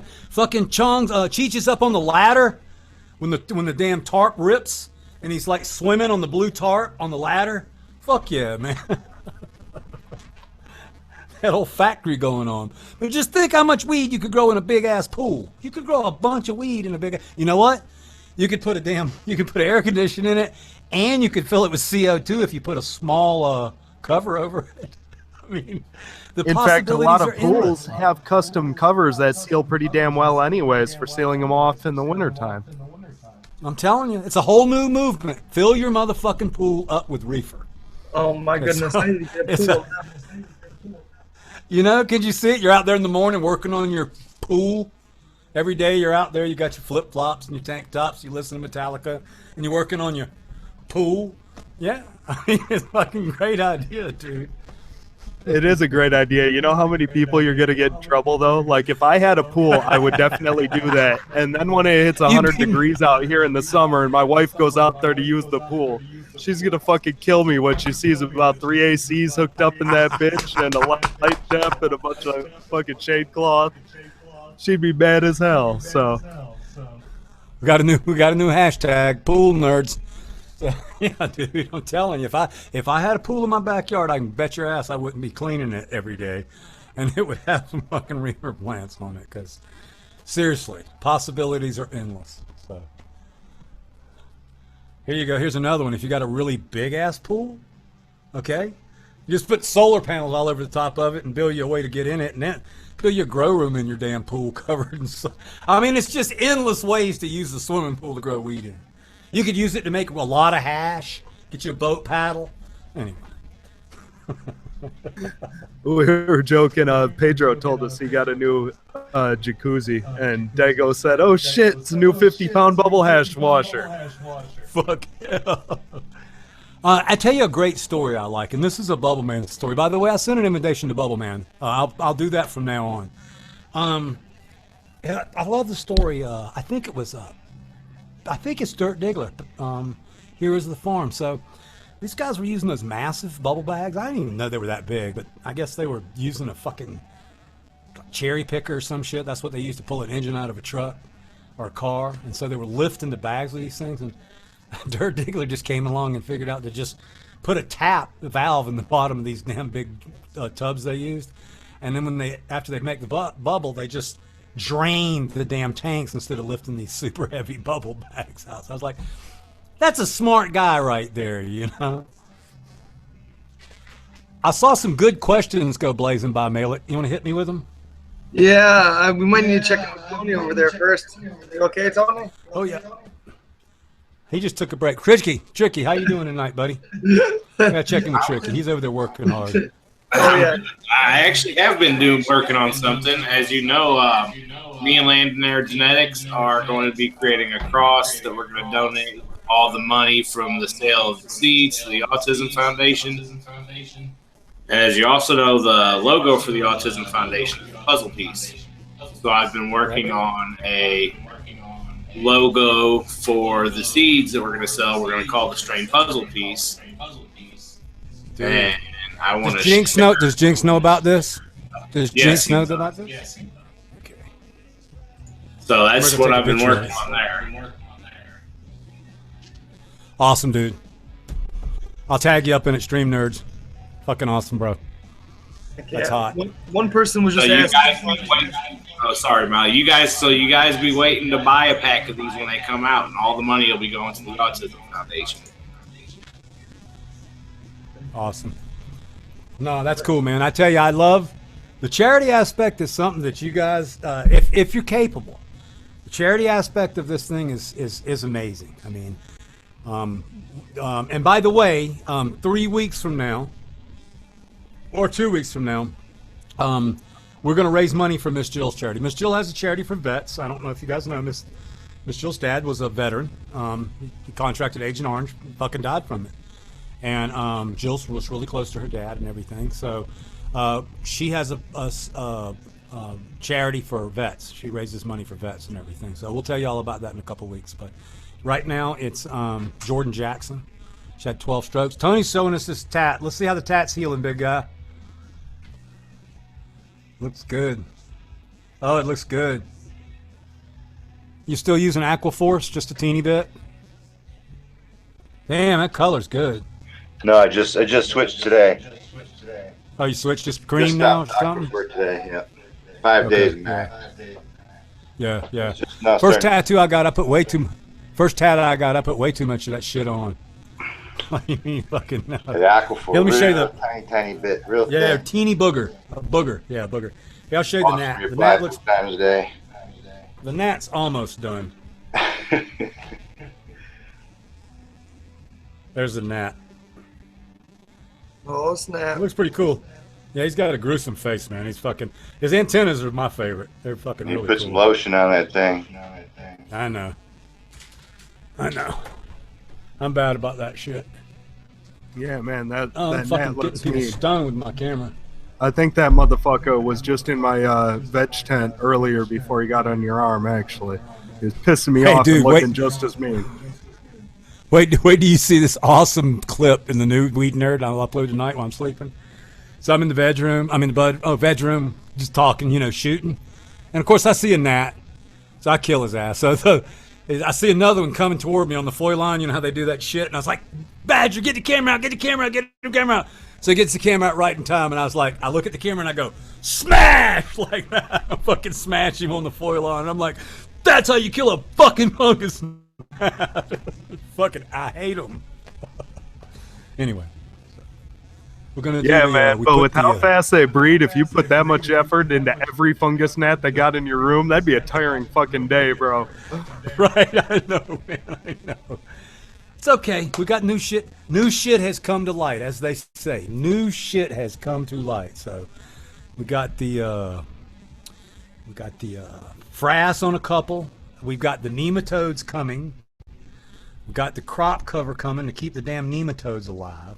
So we'll go, and hopefully Soil King ain't watching right now, because he's about the nicest guy I've ever met in my life. But I'm not gonna throw the Berger out, because I cannot throw 4 fucking cans of soil out that me and him made, and it has $110 worth of Met 52 in it, and fucking aloe vera powder, and goddamn thing on the planet. So, right. But it's got that Berger in it, which is.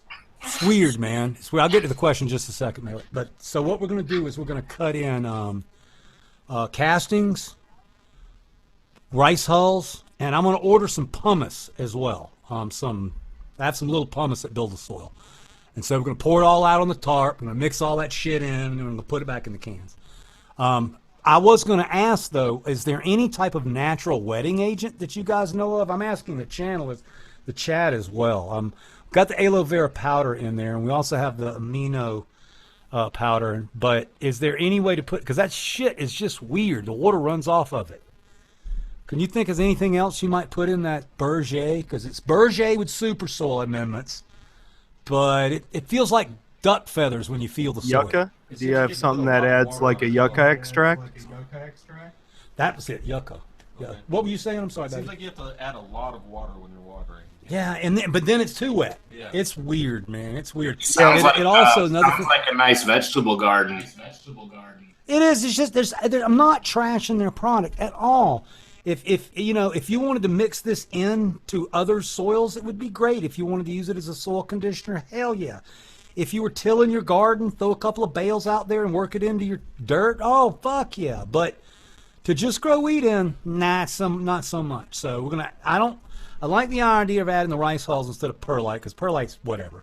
And I like the idea of going with pumice as well. So somebody said last night that coconut hulls attract termites. I don't know about that. But we'll see. We'll keep working.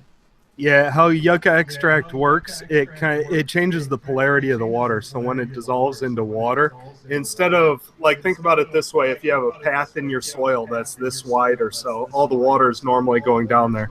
If it's making different areas of the water change polarity to where they're pushing away from each other, it puts more force on that path there and kind of forces it to branch out into other areas of the soil. That way, as the water goes down through it, it forces its way into other areas of the peat moss and the organic material to help keep it wetter instead of flowing through those path flows all the way down to the bottom.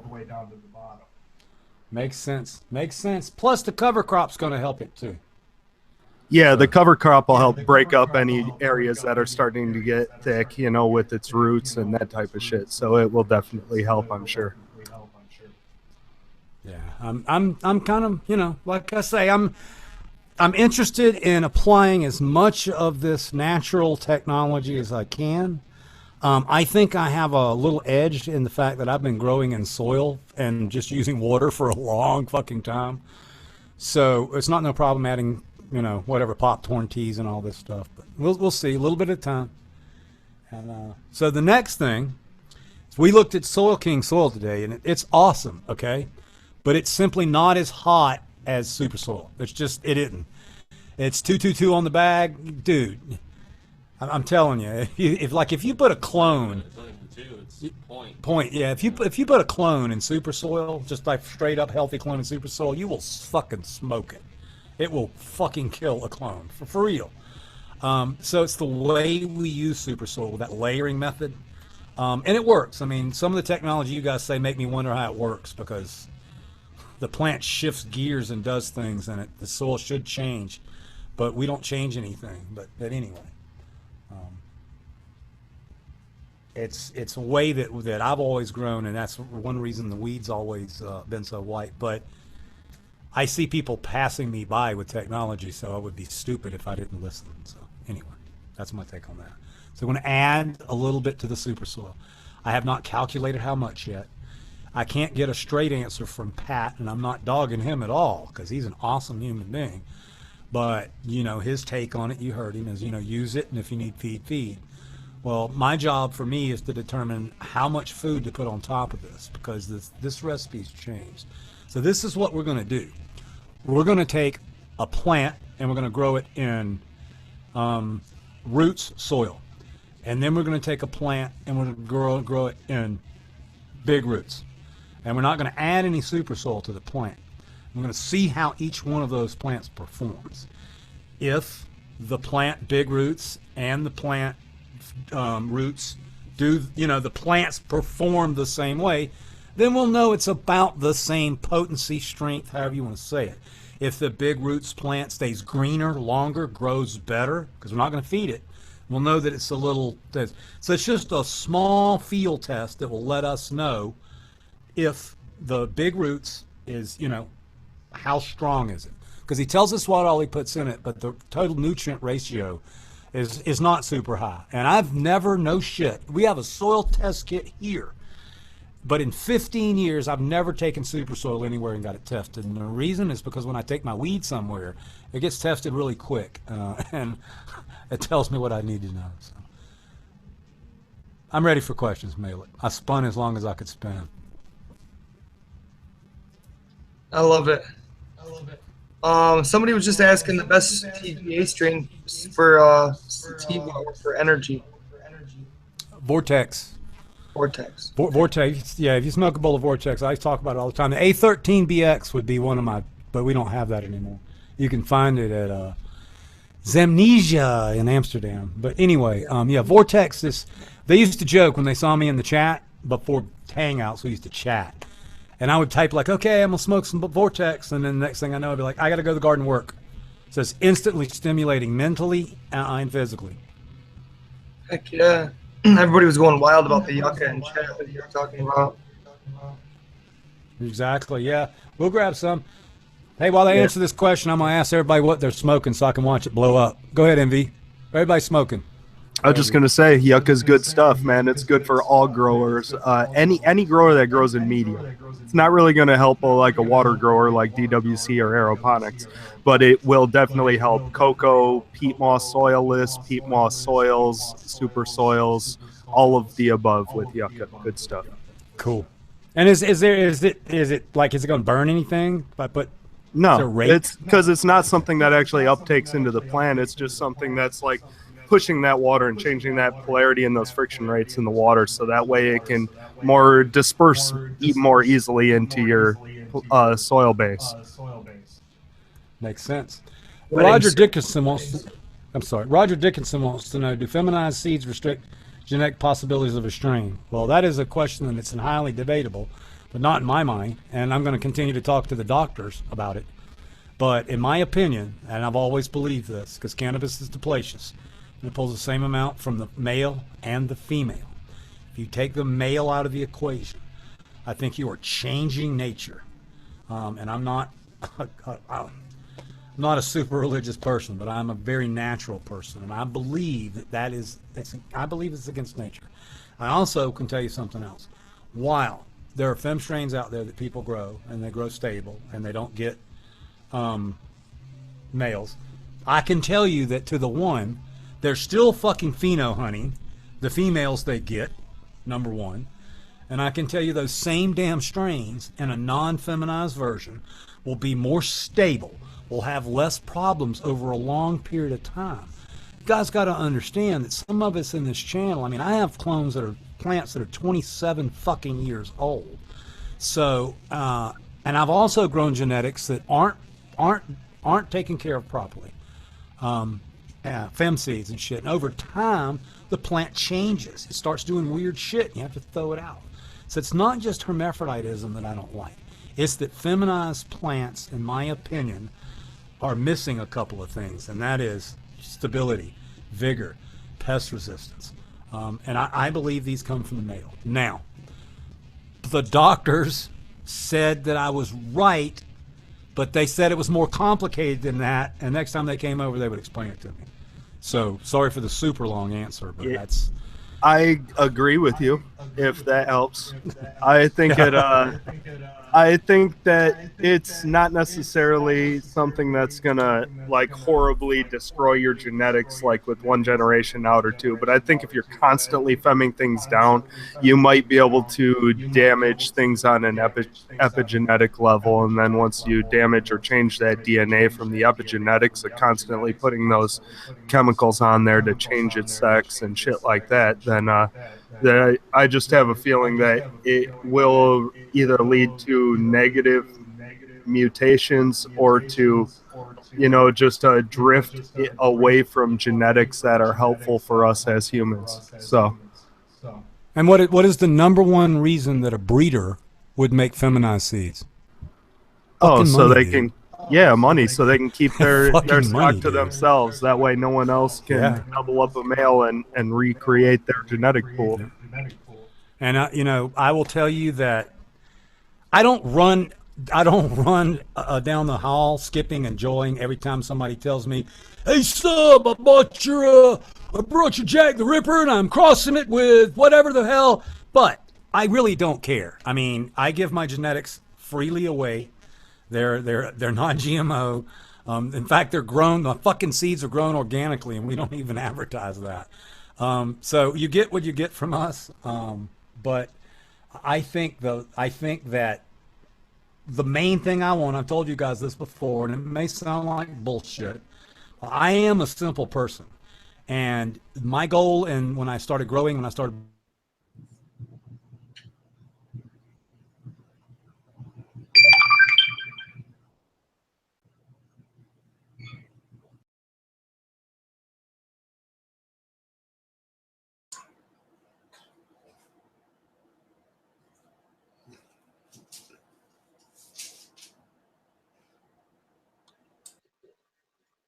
Uh-oh. Is it frozen for you too? Is everything frozen? Huh. I guess so. We're all just staring, like waiting for Sub to return. Oh boy. Yeah, full. My bad. See you later, Sub. Tripped over the cord. Oh no. I was wondering if it was just my connection for a second there. It's just Sub, huh? We're all still here. I think Sub's, yeah. I'm still here. I got my camera off. Is the show still going? I don't have YouTube open. Yeah, hell yeah, it's still going. I got it up on my cell phone. So, that's interesting. We got our own Weed Nerd show today without Subcool. Yeah. What you guys want to do? We're taking this bitch over. I guess we can't really do anything to get in trouble. He started off the show today with a monologue about the word fuck. So, right. That's true.